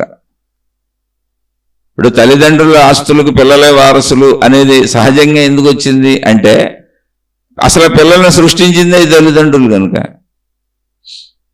అయితే స్వార్జితం అయితే తల్లిదండ్రులు ఎవరికైనా ఇచ్చేసుకోవచ్చు, పిల్లలకి ఇవ్వక్కర్లేదు, వాళ్ళకి నచ్చిన వాళ్ళకి ఇవ్వచ్చు అనేటువంటి మళ్ళీ చట్టం ఉంది. ఎందుకు ఉంది అలా అంటే, పిల్లలు తల్లిదండ్రులకి సహకారంగా లేకపోతే, వాళ్ళని సహకరించకపోతే వృద్ధాప్యంలో వాళ్ళని చూడరు అనుకొని వీళ్ళకి విరోధాలు వచ్చి, ఘర్షణలు వచ్చి, నమ్మకం లేకపోతే అప్పుడు వాళ్ళని చూడటానికి అనువుగా ఎవరున్నారో వాళ్ళకి ఇచ్చుకుంటారు, వాళ్ళకి నచ్చిన వాళ్ళకి ఇచ్చుకుంటారు. అందులో తప్పే ఉంది, వాళ్ళని అనుసరించిన వాళ్ళకి ఇచ్చుకుంటారు. అది చట్టం. ఎందుకని?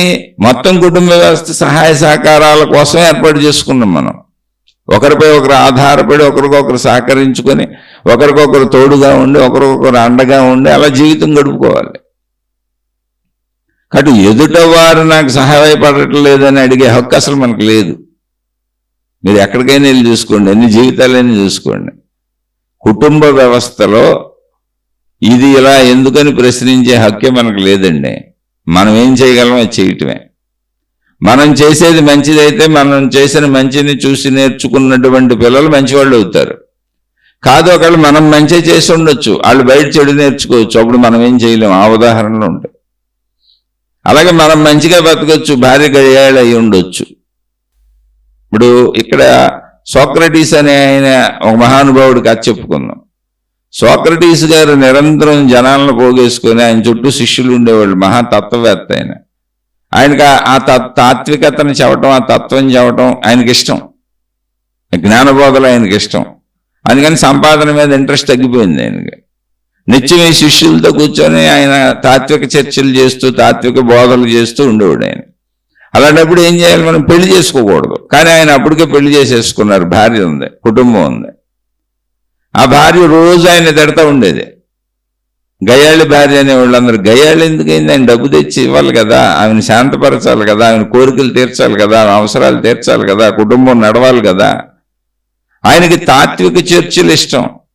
తాత్విక చర్చల్లో కూర్చుంటున్న వాళ్ళు ఎవరి కుటుంబాలు వాళ్ళకున్నాయి, ఎవరి జీవితాలు వాళ్ళకున్నాయి, వాళ్ళ ఖాళీ ఉన్నప్పుడు వచ్చి దగ్గర కూర్చొని నేసి వెళ్ళిపోతున్నారు. ఇక్కడ ఇప్పుడు గురు శిష్యులైనా అంతే, దేవుడు భక్తులైనా అంతే, ఏదైనా అంతే. అక్కడ హక్కులు లేవు, నిరూపించుకునే హక్కులు లేవు, చట్టబద్ధమైన హక్కులు లేవు. అదంతా కల్పనాత్మక విషయాలు, ఊహాత్మక విషయాలు. ఇప్పుడు ఈ సోక్రటీస్ గారు సంపాదించట్లేదు, ఆవిడకి ఇంట్లో ఇబ్బందిగా ఉంది, సరుకులు లేవు, ఏమీ లేవు, ఎప్పుడు బాధ, ఇల్లు సరిగ్గా గడవదు. దానికి తోడు 10 మందిని వేసుకొని మళ్ళీ పెద్ద గొప్ప వ్యక్తిలా కబుర్లు చెబుతూ ఉంటాడు. ఈ జనం కూడా ఆయన గొప్ప వ్యక్తి అంటూ ఉంటారు. ఇక అప్పుడు ఎదుటోళ్ళకి ఎంత మంటెక్కిపోద్ది చూడండి. అవసరం తీర్చొద్దు వాళ్ళదే. గొప్ప వ్యక్తి అయితే వాళ్ళ ఆకలి తీరిపోద్దా? జ్ఞానంతో ఆకలి తీరిపోద్ది ఎవరికైనా? అసలు ఆయనకైనా తీరిందా? ఆయన అన్నం తినాల్సి వచ్చిందిగా. ఇలా కొంతమంది జ్ఞానుల తాలూకా కుటుంబ సభ్యులు, కొంతమంది ఈ గురుత్వాల్లోకి ఈ మహాత్ములుగా మారిన వాళ్ళ కుటుంబ సభ్యులు వాళ్ళ జీవితాలు కోల్పోతారు. చాలా మంది, ఎంతో మంది కోల్పోతారు. ఇప్పుడు గాంధీ గారి గురించి మనం చెప్పుకుంటాం, కానీ గాంధీ గారి పిల్లలు ఎవరు మనకు తెలియదు అసలు. గాంధీ గారి పెద్ద కొడుకు చాలా బాధలు పడ్డాడు, చాలా కష్టాలు పడ్డాడు. ఇప్పుడు గాంధీ గారి తర్వాత వారసత్వంగా వాళ్ళ కుటుంబ సభ్యులు ఎవరు అసలు రాలేదు ఇందులోకి. గాంధీ గారి పేరు పెట్టుకొని నెహ్రూ గారి కుటుంబం వెళ్ళింది, గాంధీ అని పేరు తగిలించుకుంది అసలు. ఇప్పుడు ఆ వ్యవస్థ అంతా గాంధీ గారి పేరు వాళ్ళకి వెళ్ళిపోయింది. ఎందుకని ఆయన వాళ్ళు అనుసరించారు, గాంధీ గారిని ఇష్టపడేటట్టుగా వాళ్ళు జీవించారు, గాంధీ గారు చెప్పినన్ని చేశారు, స్వాతంత్రోద్యమ కార్యక్రమాల్లో ఆయనకు సహకరించారు. కానీ గాంధీ గారి స్వాతంత్రోద్యమాలకు వెళ్ళటం, ఆయన నిర్ణయాలు, ఆయన ఆలోచన వలన ఆయన కుటుంబం మొత్తం పాడైపోయింది. కుటుంబం మీద శ్రద్ధ పెట్టలేదు ఆయన. ఆ విషయం ఎవరు చెప్పుకోరు. ఎందుకని? కుటుంబం పోతే మాకెందుకు, మాకు స్వాతంత్రం వచ్చింది గాంధీ గారి వలన మేము లాభపడ్డామని ప్రపంచం, ఇప్పుడు మన భారతదేశం అంతా జాతిపిత అని పిలుచుకుంటుంది. కానీ వాళ్ళ కుటుంబ సభ్యులకి మామూలు పిత అంటే మామూలు తండ్రి, పిత అంటే హిందీ పదం, మామూలు పితగా ఆయన వల్ల నష్టం జరిగింది, లాభం జరగలేదు. కుటుంబ సభ్యులు ఎవరు లేరు. మరి అంత మహాత్ముడు ఆయన అయి ఉంటే ఆయన కుటుంబ సభ్యులు ఉండాలిగా. ఇప్పుడు పార్టీల్లో కాంగ్రెస్ పార్టీ అయిందే, ఆయన నుంచి వచ్చిందే. ఏది అసలు వాళ్ళ కుటుంబ సభ్యులు ఎవరికి కూడా తెలియదు. ఆయన పెద్ద కొడుకు నానా బాధలు పడ్డాడు, వ్యసనపరుడు అయిపోయాడు, తాగుబోతు అయ్యాడు, రకరకాలుగా తిరుగుబోతు అయ్యాడు, సిగరెట్లు కాల్చాడు. ఎందుకని? ఆయన శ్రద్ధ అంతా బయట పెట్టారు స్వాతంత్ర పోరాటం మీద. మంచిదే, లోక శ్రేయస్సు జరిగింది. కానీ లోకానికి అసలు ఏ బాధ్యత ఉందని నువ్వు అనుకొని చేసావు, అది నీ నిర్ణయం. అందుకని లోకం అంతా నిన్ను జాతిపిత అని పిలిచింది. కానీ నీ కుటుంబ సభ్యులు నువ్వు ఎవరికైతే వివాహం చేసుకొని పిల్లల్ని కానీ ఎవరికైతే నువ్వు మేలు చేయాలో వాళ్ళు పోయారు. అవన్నీ నేను ఆయన్నే నిందించట్లా, అసలు నిందించే అంత సమర్థుడిని నేను కాను కూడా కాదు. ఇంకా ఎన్నో కోణాలు ఉంటాయి అక్కడ. కానీ ఖచ్చితంగా వాళ్ళ కుటుంబ సభ్యులు వెలుగులోకి రాలేదు అనేది వాస్తవిక సత్యం. గాంధీ గారు వెలుగునంతా, గాంధీ గారికి సంబంధించినటువంటి వెలుగునంతా ఆయన్ని అనుసరించిన వాళ్ళు తీసుకెళ్లారు. ఎందుకని? ఆయన కొన్ని సిద్ధాంతాలు పెట్టుకుని నా కుటుంబం కంటే నన్ను అనుసరించే వాళ్ళు ఎక్కువ అన్నారు. ఆవిడ కుటుంబాలను చేసుకోకూడదు, కుటుంబం తయారు చేసుకోకూడదు. కానీ మరి వాళ్ళు కుటుంబాలు తయారు చేసుకున్నారు, వీళ్ళని బాధ పెట్టి బయట తయారు చేసుకున్నారు. మనం ఆ రెండో కోణం చూడం. మనం ఎవరైనా ఎత్తుకెదిగారని చూస్తాం, కానీ వాళ్ళు ఎత్తుకెదిగితే ఆ ఎదిగిన ఎత్తులో వాళ్ళ కాళ్ళ కింద తొక్కబడిపోయిన వాళ్ళు, ఆ బరువు మోసి నలిగిన నశానం అయిపోయిన వాళ్ళు, నాశనం అయిపోయిన వాళ్ళు, ఇబ్బందులకు గురైన వాళ్ళని చూడం, మనం చప్పట్లు కొడతాం. ఎందుకని? అక్కడ మనకి హక్కు లేదు. మళ్ళీ మన భార్యాభర్తలు, మన కుటుంబం దగ్గరికి, మన పిల్లలు, మన తల్లిదండ్రులకు వచ్చేటప్పటికి మనం చప్పట్లు కొట్టం, వాళ్ళు ఎంత మంచి వాళ్ళు అయినా. ఎందుకనంటే అక్కడ హక్కులు ఉన్నాయి, అవసరాల కోసం. అది అక్కడ గొడవలు పడతాం. ఇది జీవితం. ప్రాక్టికల్గా ఆలోచించండి. జ్ఞానం చెబుతున్నాం కదా, శీర్షికలు చెబుతున్నాం కదా, జ్ఞాన మార్గంలో ఉన్నాం కదా, గురువులం కదా, మహాత్ములం కదా, మాతాజీలం కదా, మనం ఏదో అయిపోయాము, మన కుటుంబ సభ్యులు కూడా మన ఆరాధించాలి, అనుసరించాలి అంటే జరిగే పని కాదు. అసలు ఏ కుటుంబంలో అయినా ఘర్షణ లేకుండా ఉండదు. ఎందుకని ఉండదు అంటే కుటుంబ వ్యవస్థ ఏర్పాటు చేయబడిందే ధార్మికంగా బతకటానికి, జంతువుల్లా బతకకుండా ఉండటానికి. కానీ ఖచ్చితంగా ఒకరికొకరు సహకరించుకోవడంలో ఈక్వేషన్ తేడా వచ్చిన ప్రతి చోట ఘర్షణ వస్తుంది. ఇచ్చిపుచ్చుకోవటాలు అన్నీ సమానంగా ఉండాలి. అంత సమానంగా ఎలా కుదురుతుంది? అసలు ఎవరు అంత ఆలోచిస్తారు? అంత జ్ఞానం ఎవరికి ఉంటుంది? కాబట్టి ఇచ్చిపుచ్చుకోవటాల్లో తేడా వస్తుంది. తేడా వచ్చిన చోట ఘర్షణలు వస్తాయి. అప్పుడు ఆధ్యాత్మికత ఏంటి అంటే ముందు అసలు నీ కుటుంబంలో నువ్వు నిలబడి చేస్తే తర్వాత జ్ఞానబోధలు చేయొచ్చు. జ్ఞానబోధలు ఎవరికి చేస్తున్నాము అంటే సంబంధం లేని వాళ్ళకే. సంబంధం లేదు కాబట్టి నమస్కారాలకు ఖర్చు ఉండదు కాబట్టి లొట్టి నమస్కారం పెడతారు. మీరు ఇంద్రుడు అంటారు, చంద్రుడు అంటారు, దేవుడు అంటారు, గురువు అంటారు, స్వామి అంటారు, మహానుభావుడు అంటారు, ఏదో ఒకటి భగవాన్ అంటారు, కీర్తిస్తారు. ఎందుకని మీరు వాళ్ళకి చేయాల్సింది ఏం లేదు, ఒట్టు మాట. ఇది భగవాన్ అన్నారు అనుకోండి ఒట్టు మాట, నమస్కారం పెట్టారు అనుకోండి ఒట్టు మాట. కానీ కుటుంబం ఒక జీవితకాలం ఆ మనిషిని భరించాలి అన్ని విధాలుగాను. జీవితం మొత్తం కుటుంబంలో ఉన్న అందరూ ఏ సంబంధ బాంధవ్యమైనా ఒక జీవితకాలం ఒక మనిషిని భరించాలి. ఒక జీవితకాలం భార్య భర్తని పిల్లల్ని భరించాలి, ఇంకా అత్తమామలుంటే వాళ్ళని భరించాలి. అలాగే ఒక జీవితకాలం భర్త భార్య పిల్లల్ని భరించాలి, ఇంకా వాళ్ళ తరపు ఎవరైనా ఉంటే వాళ్ళని భరించాలి జీవితకాలం సచ్చే వరకు. ఇప్పుడు గురువు శిష్యులకు అదేం లేదు. మీరు దేవుడని ఆరతి పాట పాడేసి ఇంటికి వెళ్ళిపోవచ్చు. దేవుడు భక్తుడికి అదేం లేదు. ఎప్పుడు గుర్తొస్తే అప్పుడు చేయొచ్చు. అసలు దేవుడు రివర్స్లో మాట్లాడేది కూడా ఉండదు. ఎందుకంటే ఫోటోలు ఎన్నో మనం పెట్టుకున్న మూర్తులు, ప్రార్థనాలయాల్లో అయినంత ఇంట్లో అయినంత. అక్కడ హక్కులు లేవు. అందుకని ఈజీ మాటలే కదా స్వామి అంటాం, గురువు అంటాం, దేవుడు అంటాం. అనేక మంది శిష్యులు వెళ్ళి ఈ గురువుని వదిలిపెట్టి ఇంకో చోటకు పోతారు, ఈ దేవుడిని వదిలిపెట్టి ఇంకో దేవుడి దగ్గరికి పోతారు, ఈ మతం వదిలిపెట్టి ఇంకో మతానికి వెళ్తారు. మతాల వాళ్ళందరూ మా దేవుడే కరెక్ట్ అని ఆ మతంలో వాళ్ళని ఇందులోకి లాగేద్దామని, ఆ దేవుళ్ళలో వాళ్ళని ఇందులోకి లాగేద్దామని, ఆ గురువులో వాళ్ళని ఇందులోకి లాగేద్దామని నిత్యం వలలు పట్టుకు తిరుగుతూ ఉంటారు, గేలాలు పట్టుకు తిరుగుతూ ఉంటారు. వాళ్ళ పేరు ప్రచారకులు. ఇప్పుడు ప్రపంచంలో ప్రచారాల పేరిట రోడ్ల మీద తిరిగే వాళ్ళందరూ చేపలు పెట్టే బ్యాచ్ టైపు మనుషుల్ని పడదామని ట్రై చేస్తున్నారు. ఎవరిని పెడతారు మనుషుల్ని? ఆ మతంలో వాళ్ళని ఈ మతంలోకి లాగటం, ఆ దేవుళ్ళో వాళ్ళని ఈ దేవుళ్ళో వాళ్ళకి లాగటం, ఆ గురువులో వాళ్ళని ఈ గురువులో వాళ్ళకి లాగటం. అంతకంటే నువ్వు చేసేదేముంది? వీళ్ళు వెళ్ళిపోతుంటారు. ఎందుకని? అక్కడ హక్కులు లేవు, బాధ్యతలు లేవు. అదే ఒక భర్త, ఒక భార్య, ఒక కుటుంబం ఉంది. ఈ భార్యని పక్కింటి భర్త లాగేసాడు అనుకోండి, ఒక మతంలో నుంచి ఇటు లాగినప్పుడు అది తప్పు కాదు, స్వేచ్ఛ అన్నారు, మత స్వేచ్ఛ.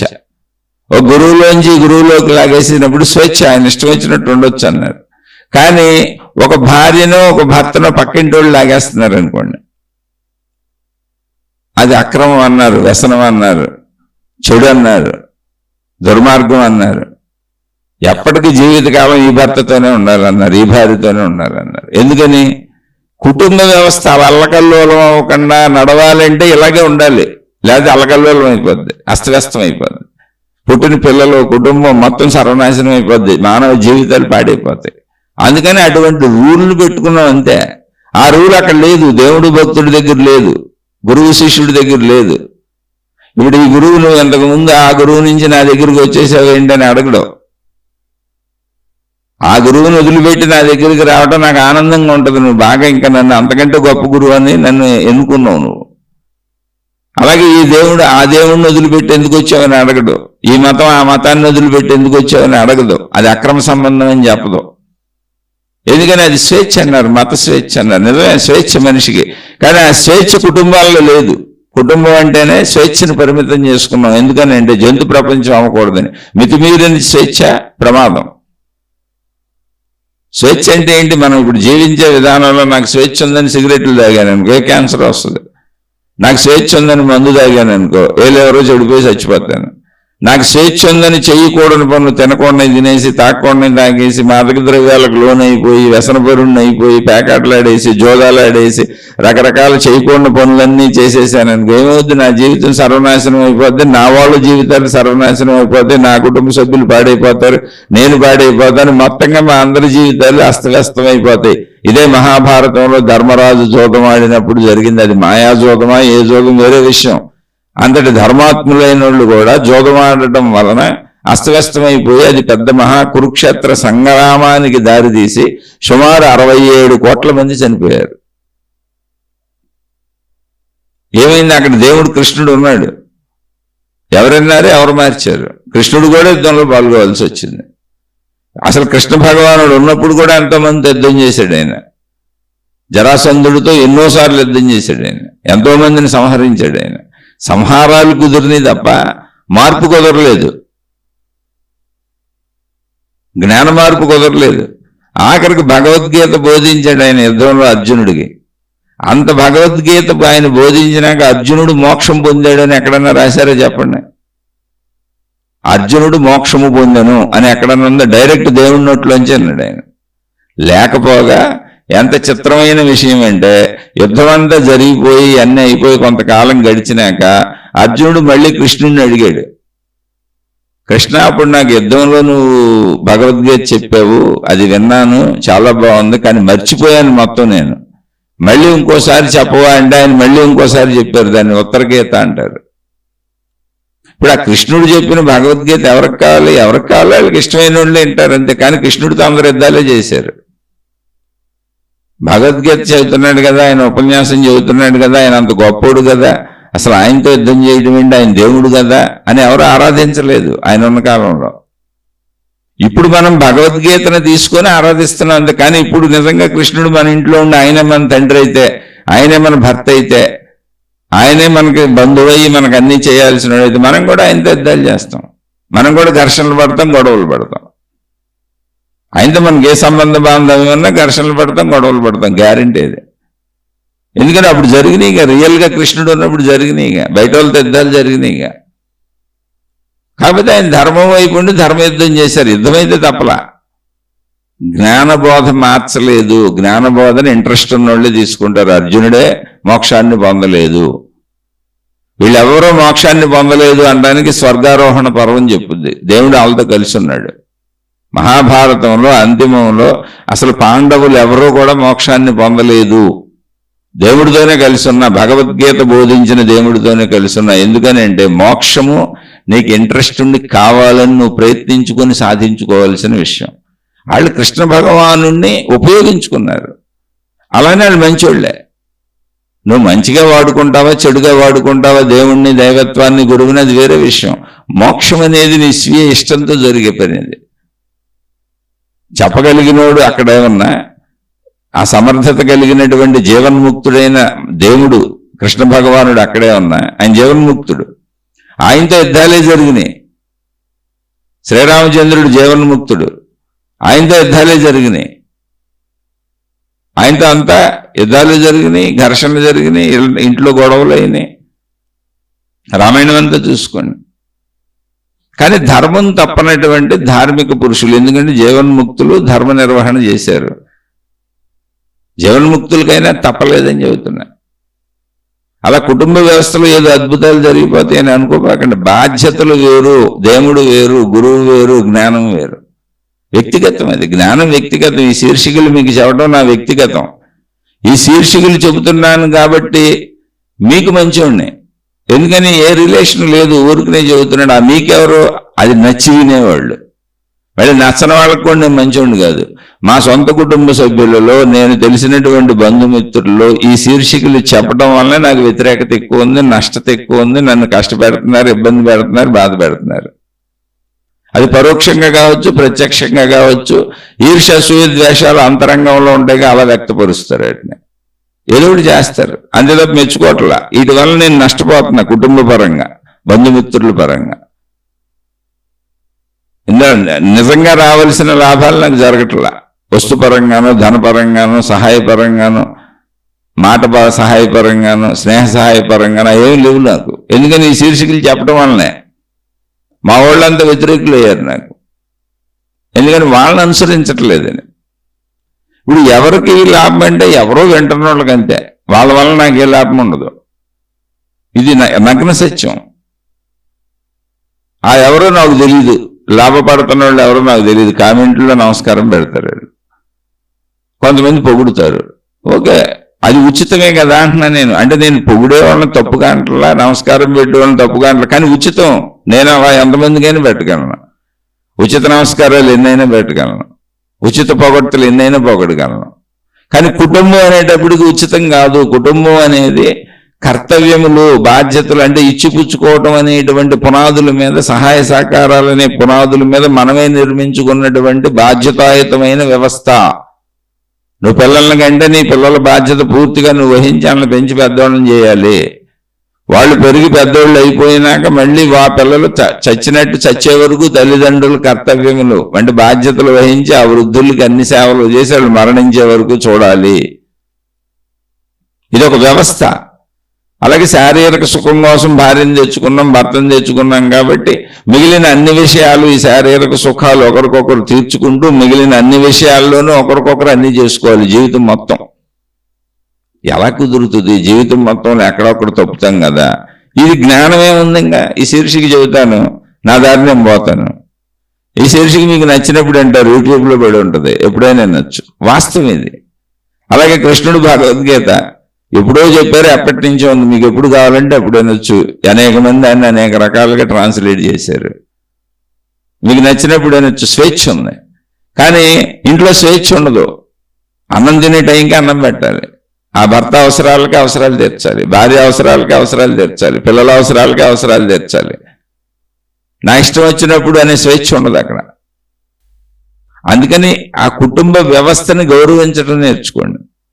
అలానే గౌరవించడం అంటే నిరంతరం వాళ్ళకి అనుకూలంగా ఉండి మనం చేస్తామంటే కుదరకపోవచ్చు. అప్పుడు మౌనంగా ఉండండి. ఇక్కడ ఎలా కుదురుతుంది అంటే ఎదుటి వారి నుంచి అందితే తీసుకోండి, అందకపోతే మౌనంగా చక్కగా ఉండండి. మనుషులు ఇలాగే ఉంటారు. భార్య కావచ్చు, భర్త కావచ్చు, కొడుకు కావచ్చు, కూతురు కావచ్చు, తల్లి కావచ్చు, తండ్రి కావచ్చు. ఎందుకని ఎదుటివారు నీకు చేయవలసిన దానిని నువ్వు బలవంతంగా చేయించుకోలేవుగా, వాళ్ళు అది చేయాలి. అది అందుకని నువ్వు చేయవలసినవన్నీ నువ్వు చేసే నీ కర్తవ్యములు. ధర్మము అంటేది కుటుంబ ధర్మాలు ఇవి. నువ్వు చేయవలసినవి నీ వైపు నుంచి ఏం చేయాలి అవన్నీ చేసేయి, కరెక్ట్గా చేసే, తప్పకుండా చేసే. తర్వాత వాళ్ళు చేస్తారో లేదో ఆశించబాక. అదే ఆధ్యాత్మికత. కుటుంబంలో ఆధ్యాత్మికత ఏంటంటే ఇది. నువ్వు చేయవలసినటువంటి తప్పనిసరి బాధ్యతలు, ధర్మములు, కర్తవ్యములు చెయ్యి. తిరిగి వాళ్ళు నీకు చేయాలని అసలు ఆశించబాక. వాళ్ళు చేస్తే తీసుకో, ఆనందంగా హాయిగా బతుకు. వాళ్ళు చేయని చోట దాన్ని వదిలేయడం నేర్చుకో, దుఃఖపడబాక. నువ్వెందుకు చేయవని ఘర్షణ పడబాక. ఎందుకంటే ఎదుట వాళ్ళది వాళ్ళ స్వేచ్ఛ, వాళ్ళ దాంట్లో వాళ్ళ ఇష్టంలో వాళ్ళు ఉన్నారు. వాళ్ళు ధర్మాన్ని పాటించట్లేదు. ధర్మాన్ని పాటించట్లేదని మనం ఎవరిని అడుగుతాం? వ్యక్తిగా ఉండడానికి అదే ఆధ్యాత్మికత చెప్పేది. నిన్ను నువ్వు మార్చుకోవచ్చు, నిన్ను నువ్వు తెలుసుకోవచ్చు, నిన్ను నువ్వు గమనించుకోవచ్చు, నిన్ను నువ్వు ఏ విధంగా అయినా మలుచుకోవచ్చు. కానీ నువ్వు చేయవలసిన ధర్మములు మాత్రమే చేసేటువంటి ఛాన్స్ నీకుంది. నా భార్య ధర్మములు ఎందుకు చేయట్లేదనే ఛాన్స్ లేదు, నా భర్త ధర్మములు ఎందుకు చేయట్లేదనే ఛాన్స్ నాకు లేదు. వాళ్ళు నిర్ణయించుకు చేయాలి ఎవరికాళ్ళు. అలాగే నా పిల్లలు ఎవరికాళ్ళు. నేను చేయవలసింది చేసి మౌనంగా ఉంటాను అంతే. ఈ కుటుంబంలో ఎలాగే కుదురుతుంది, ఇంకోలా కుదరదు. నేను చేయవలసిన ధర్మాలు అయితే కరెక్ట్గా చేస్తాను.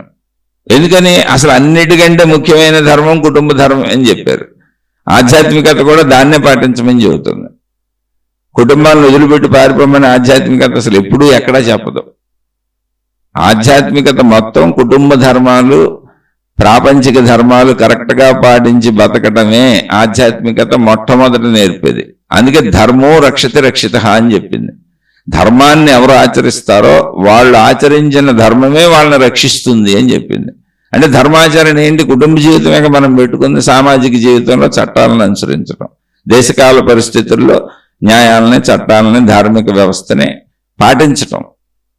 ముఖ్యంగా కుటుంబంతో మొదలవుద్ది. కుటుంబమే ముఖ్య ధర్మం. ఎవరో వదిలేమని చెప్పలే. అసలు వదిలేస్తే తప్పని కూడా చెప్పారు. నువ్వు కుటుంబాన్ని వదిలేసి ఆధ్యాత్మికతలోకి వస్తే తప్పని చెప్పారు. అన్ని ఆశ్రమంలోకి గృహస్థాశ్రమం ఉత్తమమైందని చెప్పారు. అందుకని అది కష్టంగా ఉంటుంది. అక్కడ బాధ్యతలు ఉన్నాయి, రోజువారీ అవసరాలు ఉన్నాయి, ప్రతిరోజు అవసరం ఉంది. గాఢ నిద్రలోకి వెళ్ళిపోయినప్పుడు తప్ప మెలకువ స్థితిలో అన్నింటిలోనూ అవసరమే ఉంది. ఒకరికొకరితో అవసరాలు ఉన్నాయి. అవసరాలు తీర్చుకునే ప్రతిసారి ఘర్షణ వస్తుంది. తీరిపోతే ఓకే, తీరినప్పుడు ఘర్షణ వస్తుంది. ఒక రోజులో ఎన్ని అవసరాలు ఉంటాయి చూడండి మనుషులతో, ఉదయం లేచిన దగ్గర నుంచి రాత్రి పడుకునే వరకు. ఇప్పుడు ఈ అవసరాలు కుటుంబంలో హక్కులు. కాలర పట్టుకు అడగచ్చు, భార్య భర్తను కాలర పట్టుకు అడగచ్చు, హక్కు ఉంది. హక్కు ఉంది అక్కడ. పిల్లలకు తల్లిదండ్రుల మీద హక్కు ఉంది, తల్లిదండ్రులకు పిల్లల మీద హక్కు ఉంది, భార్యకి భర్త మీద హక్కు ఉంది, భర్తకి భార్య మీద హక్కు ఉంది. హక్కులు అవి. హక్కులు కాడ మనకు బాధేస్తుంది అంతే, నాకు నచ్చినట్టు ఉండలేదని. అలానే అందరూ మంచోళ్ళు చెడ్డోళ్ళు అసలు నేను చెప్పట్లా. చెడ్డోళ్ళు అయినా అది మన ప్రాప్తత. అదే మంచోళ్ళైనా మన ప్రాప్తత అదే. కుటుంబంలో అసలు ఘర్షణ లేకుండా కుటుంబం సాగటం అనేది కుదరదు. వీలైనంత మౌనంగా ప్రశాంతంగా వెళ్ళిపోతే అది సర్దుకునే వాళ్ళని బట్టి ఉంటుంది తప్ప ఘర్షణ లేని జీవితాలు ఉండవు. ఎందుకని అక్కడ అవసరాలు ఉన్నాయి, నిత్యావసరాలు. చచ్చిపోయే వరకు అవసరాలు అయ్యి, చచ్చిపోయే వరకు బంధాలు అయ్యి, జీవితకాల అవసరాలు, జీవితకాల బంధాలు, జీవితకాల హక్కులు అవి. మీరు దేవుడు, మతము, మార్గము, గురువు, శిష్యుడు, దేవుడు, భక్తులు అసలు ఎక్కడ ఏ సంబంధ బాంధవ్యం లేదు. నీ ఇష్టం వచ్చినప్పుడు ఇష్టం వచ్చినట్టు ఉండొచ్చు. మత స్వేచ్ఛ ఉంది, మతాలు మార్చేసుకోవచ్చు. దైవ స్వేచ్ఛ ఉంది, దేవుణ్ణి మార్చేసుకోవచ్చు. గురు స్వేచ్ఛ ఉంది, గురువుల్ని మార్చేసుకోవచ్చు. అలాగే గురువులు శిష్యుల్ని మార్చేసుకోవచ్చు, శిష్యుల్ని వదిలేయచ్చు. ఏదైనా ఎవరైనా చేసుకోవచ్చు. అక్కడ ఎవరికి అసలు నియమాలు, పద్ధతులు, విధానాలు, చట్టాలు లేవు. అది ఎవరికి వాళ్ళు భావించుకునే భావనాత్మకతలే. ఒకవేళ గ్రంథాలు రాశారంటే అది చట్టాలుగా, శాసనాలుగా చెల్లదుగా భౌతిక ప్రపంచంలో. ఊహాత్మకత, అందుకని చెల్లదు. ఇక్కడ భౌతికంలో కుటుంబం వాస్తవం, అందుకని చెల్లుద్ది. అందుకని కుటుంబంలో ఎలా ఉండొచ్చు అంటే మన వైపు నుంచి మన ధర్మాలన్నీ చేసేసి, మనం పాటించవలసినవన్నీ పాటించేసి, మన బాధ్యతలు ఎంత చేయగలమో తప్పు లేకుండా, అసత్యం లేకుండా, అధర్మం లేకుండా చేసేసి, ఎదుటవారు చేయకపోయినా మెలకుండా కూర్చోవటం తప్ప చేయగలిగింది ఏమీ లేదు. ఎదుటవారి నుంచి ఆశించే వాళ్ళకే దుఃఖం వస్తుందండి. ఆధ్యాత్మికత అసలు చెప్పేది కుటుంబంలో అయినా బయట అయినా ఆశించటం మానే, దొరికిన దాంతో సంతృప్తిగా ఉండు అని. తృప్తి అంటే అది. ఇప్పుడు ఈ దొరికిన భార్య, ఈ దొరికిన భర్త, ఈ పుట్టిన పిల్లలు, ఇదిగో ఈ తల్లిదండ్రులు, జన్మనిచ్చిన తల్లిదండ్రులు, ఈ అన్నదమ్ములు, అక్క చెల్లెళ్ళు, ఇది నా కుటుంబం, నాకున్న వనరులు, వసతులు ఇవి, ఇందులో వీళ్ళ గుణాలు, అంటే వాటితో సర్దుకొని నేను బతకాలి. అక్కడ నేను ల్యాండ్ అయ్యాను, అక్కడ దించబడ్డాను సృష్టిలో. అదేనా సుకృతం. అక్కడి నుంచి నేను మోక్ష ప్రయాణం సాగిస్తాను, ఇవన్నీ ధర్మంగా నిర్వర్తించుకుంటూ.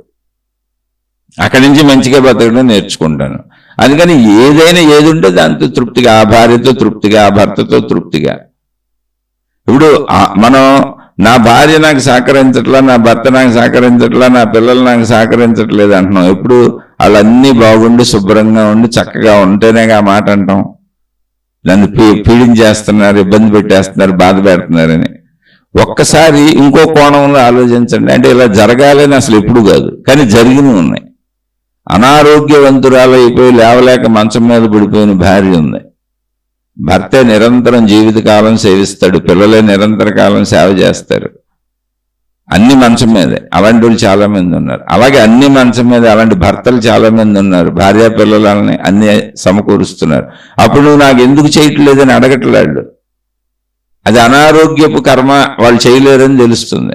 ఇక్కడ అహంకారపు చర్యతో వీళ్ళు చేయట్లేదనేది మనకు బాధగా ఉంది అంతే. అనారోగ్యం అయితే క్షమించాం, జాలిపడ్డాం. అహంకారం అయితే మనం తట్టుకోలేకపోతున్నాం. అహంకారాన్ని కూడా జాలిపడి వదిలే, ఎందుకంటే అది అజ్ఞాన అహంకారం, అది కూడా వ్యాధి లాంటిదే. అదే ఆధ్యాత్మికత చెప్పే సత్యం. ఆలోచించి చూడండి. ఏమైనా ఇంకా మీకు అర్థం కాకపోతే మళ్ళీ అర్థం కాని విషయాన్ని ప్రశ్న రూపంలో అడగండి. ఆశించిన చోట దుఃఖం ఉంటుంది ఎక్కడైనా. ఆధ్యాత్మికత చెప్పే ఫస్ట్ పాయింట్ అది కుటుంబం అయినా బయట అయినా. ఆశించొద్దా? తప్పకుండా ఆశించు. నువ్వు చేయవలసినవి నువ్వు చెయ్యి, ఆశించు. వస్తే తీసుకో, ఆనందపడు. రాకపోతే దుఃఖపడుకో, అక్కడికి ఆగిపో, తృప్తిపడు. వచ్చిందంతా తృప్తిపడు, దొరికిందంతా తృప్తిపడు. ఇదే ఆధ్యాత్మికత మానవాళికి అందిస్తున్న, అనాదిగా మొట్టమొదటి నుంచి అందిస్తున్న అద్భుత సందేశం. తృప్తి అనేది లేకపోతే రాలేదు, దొరకలేదు, సరిపోలేదు అనే వాళ్ళందరూ దుఃఖపడటమే కదా. తృప్తి లేకే కదా ఈ పరుగులు. అన్నింట్లోనూ అన్ని చోట్ల తృప్తి ఉండాలి. అందుకని సహకారాలు కోరుకోబాకండి, సహకారాలు చేయండి. హక్కులేవి, కుటుంబ వ్యవస్థలో హక్కులేవి. మీ ధర్మాలు మీరు నిర్వర్తించండి, మీ బాధ్యతలు మీరు నిర్వర్తించండి, మీ కర్తవ్యములు మీరు నిర్వర్తించండి. ఇప్పుడు మనం జ్ఞానులం కదా, మేము అద్భుతం అయిపోయాం కదా, మేమేదో మహాద్భుత మూర్తులం కదా, ప్రజలందరూ మమ్మల్ని గౌరవిస్తున్నారు కదా. ఇప్పుడు నాకు కామెంట్లో నమస్కారాలు పెడతారు కొంతమంది. కామెంట్లో స్వామి అంటారు, గురువు గారు అంటారు, భగవాన్ అంటారు, ఏ పెడతా ఉంటారు పాపం. అలా నా ఇంట్లో వాళ్ళు కూడా ఇప్పుడు మా ఆవిడ నన్ను భగవాన్ అనాలి, మా ఆవిడ నన్ను స్వామి అనాలి, మా ఆవిడ నన్ను గురువు అనాలి అందనుకో. ఒకవేళ అనుకున్నాం పోనీ, అలా ఊహించుకోవచ్చు. ఆవిడ కాపురం ఎందుకు చేస్తుంది?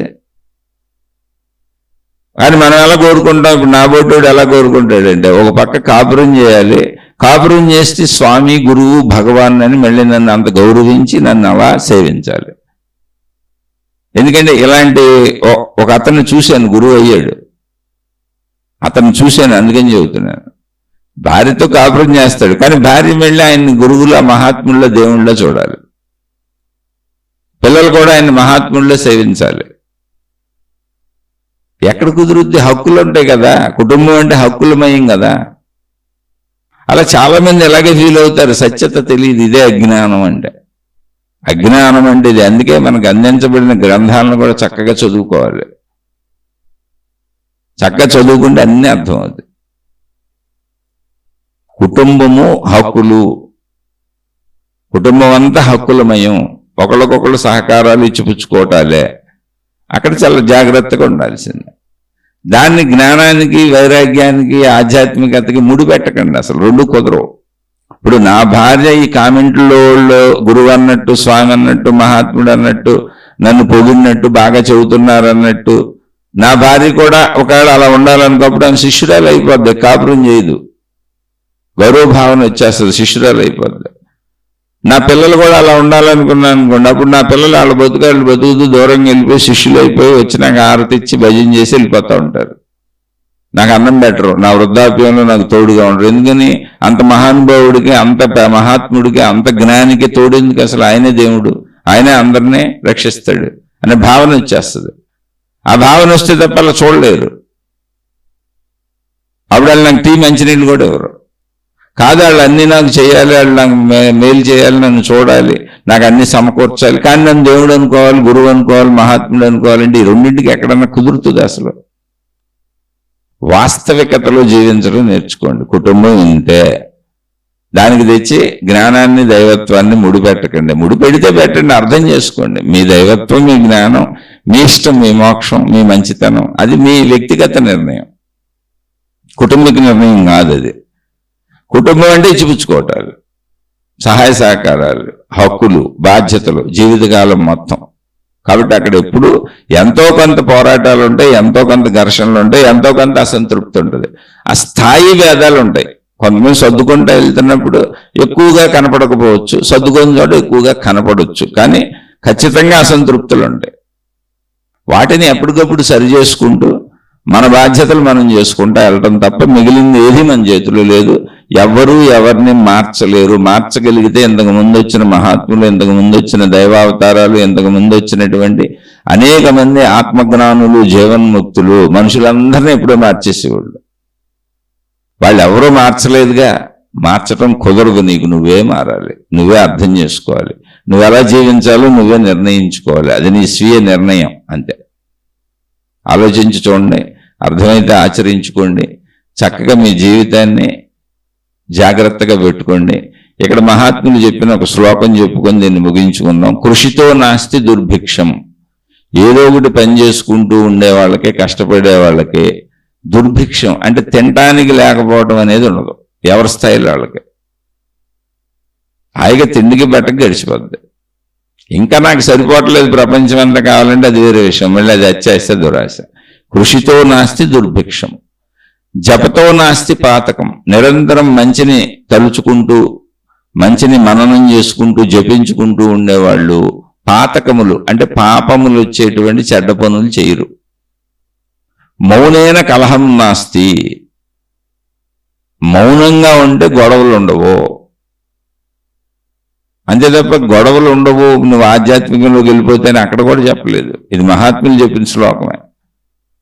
మౌనేన కలహం నాస్తి. కలహాలు ఉంటాయి, వస్తాయి, అప్పుడు మౌనంగా ఉండు. మౌనంగా ఉన్న వాళ్ళకి కలహాలు ఉండవు. ఎందుకని? వాళ్ళు తిడుతున్నా నేను మౌనంగా ఉన్నా, వాళ్ళు ఘర్షణ పడుతున్నా నేను మౌనంగా ఉన్నా. ఎంతసేపు పడతారు? ఆగిపోద్ది. నాస్తి జాగ్రత్త భయం. జాగ్రత్తగా బతికే వాళ్ళకి అసలు భయం అనేదే ఉండదు. ఇది మనం అప్లై చేసుకుంటూ జీవించాలి. అది కుటుంబ జీవితమైనా, అది ఆధ్యాత్మిక జీవితమైనా. జీవితం ఒకటే, జీవితంలో రకాలు లేవు. ఆధ్యాత్మికత మన స్వీయ ఇష్టం అంతే. భౌతికత, కుటుంబ జీవితం సత్యం, వాస్తవం. అది ఇక్కడ ఇలాగే ఉండాలి, వాస్తవంలో వాస్తవంగానే ఉండాలి. కాబట్టి ఆలోచించుకోండి, అర్థమైన వాళ్ళు జీవితంలో ఆచరించుకోండి. అర్థమై ఆచరించుకుంటున్న వాళ్ళు ఎటువంటి సందేహాలు వచ్చినా అడిగే ప్రయత్నం చేయండి. తప్పకుండా మళ్ళీ చెప్పుకుందాం, విశ్లేషించుకుందాం. ఇదంతా మనం మంచిగా బతకటానికి, శాంతిగా బతకటానికి, హాయిగా బతకటానికి, బతుకు బరువు లేకుండా తేలికగా సాగిపోవటానికి. ఆ తర్వాత వీలైతే మంచిగా బతుకుతూ కుదిరితే, సమయం దొరికితే ముందు కుటుంబ జీవితం మంచిగా బతకాలి. అన్ని బాధ్యతలు, కర్తవ్యాలు కరెక్ట్గా చెయ్యాలి. అప్పుడు ఇదంతా చేస్తూ తృప్తిపడి సమయం మిగిలితే, మిగిల్చుకొని సమయాన్ని కొంత, అప్పుడు మీ సంపూర్ణతని, నేను అనంత ఆత్మశక్తిని అనేటువంటి దాన్ని, లోపల మన ప్రాణశక్తి, మనలోనే ఉన్న ప్రాణశక్తి, మన బతికిస్తున్న ప్రాణశక్తి, దాన్ని తెలుసుకునే ప్రయత్నం చేయండి. ఇదే ఆధ్యాత్మిక చెప్పేది, ఇదే అంతిమం, ఇంతకంటే ఇంకేం లేదు. దాన్ని మోక్షం అన్నారు. అది పొందితే, ఇప్పుడు బతికొండగా పొందితే వాళ్ళని జీవన్ముక్తులు అన్నారు, చనిపోయినాక పొందితే విదేహముక్తి అన్నారు. పేర్లు పెట్టారు, ఇవన్నీ పేర్లు. కాబట్టి ఇవన్నీ ఆలోచించుకుంటూ ముందుకు సాగుదాం. ఏదైనా వాస్తవ జీవితంలో వాస్తవంగా ఉండటం నేర్చుకోవాలి. ఎవరి ధర్మాలు, కర్తవ్యాలు చేయాలి. ఎదుటి వాళ్ళని నువ్వు నీ ధర్మం ఎందుకు చేయలేదు, కర్తవ్యం ఎందుకు చేయలేదు అని అడిగే హక్కు అసలు ఎవరికి లేదు, ఇక్కడ ఉండదు. ఎందుకని అది వాళ్ళు కదా చేయాల్సింది, మనం ఎలా చేయించగలం వాళ్ళతో. కాబట్టి ఆ కుటుంబ విషయాలలో మనం చేయాల్సింది చేసేసి ప్రశాంతంగా ఉండటం నేర్చుకుందాం. అదే ఆధ్యాత్మికత. మౌనైన కలహం నాస్తి. ఇక ఇది నచ్చని వాళ్ళు, అర్థం కాని వాళ్ళు, ఎందుకంటే నేను ఈ శీర్షికలోనే చెప్పాను, మా వాళ్లే బోళ్ళు మంది నాకు వ్యతిరేకులు అయిపోయారు. ఈ శీర్షికలు చెప్పడం వలన నేను భౌతికంగా అన్ని విధాలా నష్టపోయాను, అసలు లాభపడిందే లేదు. ఎందుకంటే మా వాళ్ళని కోల్పోయాను, మమ్మల్ని అనుసరించట్లేదు, మా వెనక రావట్లేదు. కాబట్టి అన్ని రకాలుగా నష్టపోయాను. మనుషుల్ని పోగొట్టుకున్నాను, డబ్బును పోగొట్టుకున్నాను, సంబంధ బాంధవ్యాలు పోగొట్టుకున్నాను, అన్ని పోయినాయి. అయితే పోయి మనం ఏం చేస్తాం, పోనే ఉన్నాయి. ఇది నా నిర్ణయం. పోగొట్టుకున్నానని నేనేం దుఃఖంతో చెప్పట్లా, ఇది నా నిర్ణయం. నేను ఇలా ఉండాలనుకున్నాను, ఇలా చెప్పాలనుకున్నాను, నాకు తెలిసిన మంచిని పంచుకోవాలనుకున్నాను, నాలో ఈ మంచిని, ఇటువంటి మంచిని పెంచుకోవాలనుకున్నాను. అలా పెంచుకోవడానికి మీతో పంచుకుంటున్నాను అంతే. ఇదొక సజ్జన సాంగత్యం అంతే తప్ప ఏదో నష్టపోయానంటే నష్టం లేకుండా ఇంకోటి ఉండదు. ఎవరైనా నష్టపోతారని సహజంగా చెబుతున్నా. నష్టపోయాను కాబట్టి, నష్టపోతున్నాను కాబట్టి, నేను ఎంత చెప్పినా అది నా కుటుంబ సభ్యులే వినరు కాబట్టి నేను ఎప్పటికీ సామాన్యుడిని.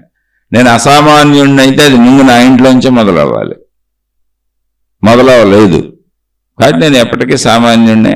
అందుకని ఎవరైనా నచ్చని వాళ్ళు నన్ను క్షమించి వదిలివేసి మీ మార్గాల్లో మీరు హాయిగా సాగిపోండి. శుభమస్తు. మీకు, మీ కుటుంబ సభ్యులకు మేలు చేకూరుగాక. మరలా మరొక కొత్త శీర్షికతో కలుసుకుందాం.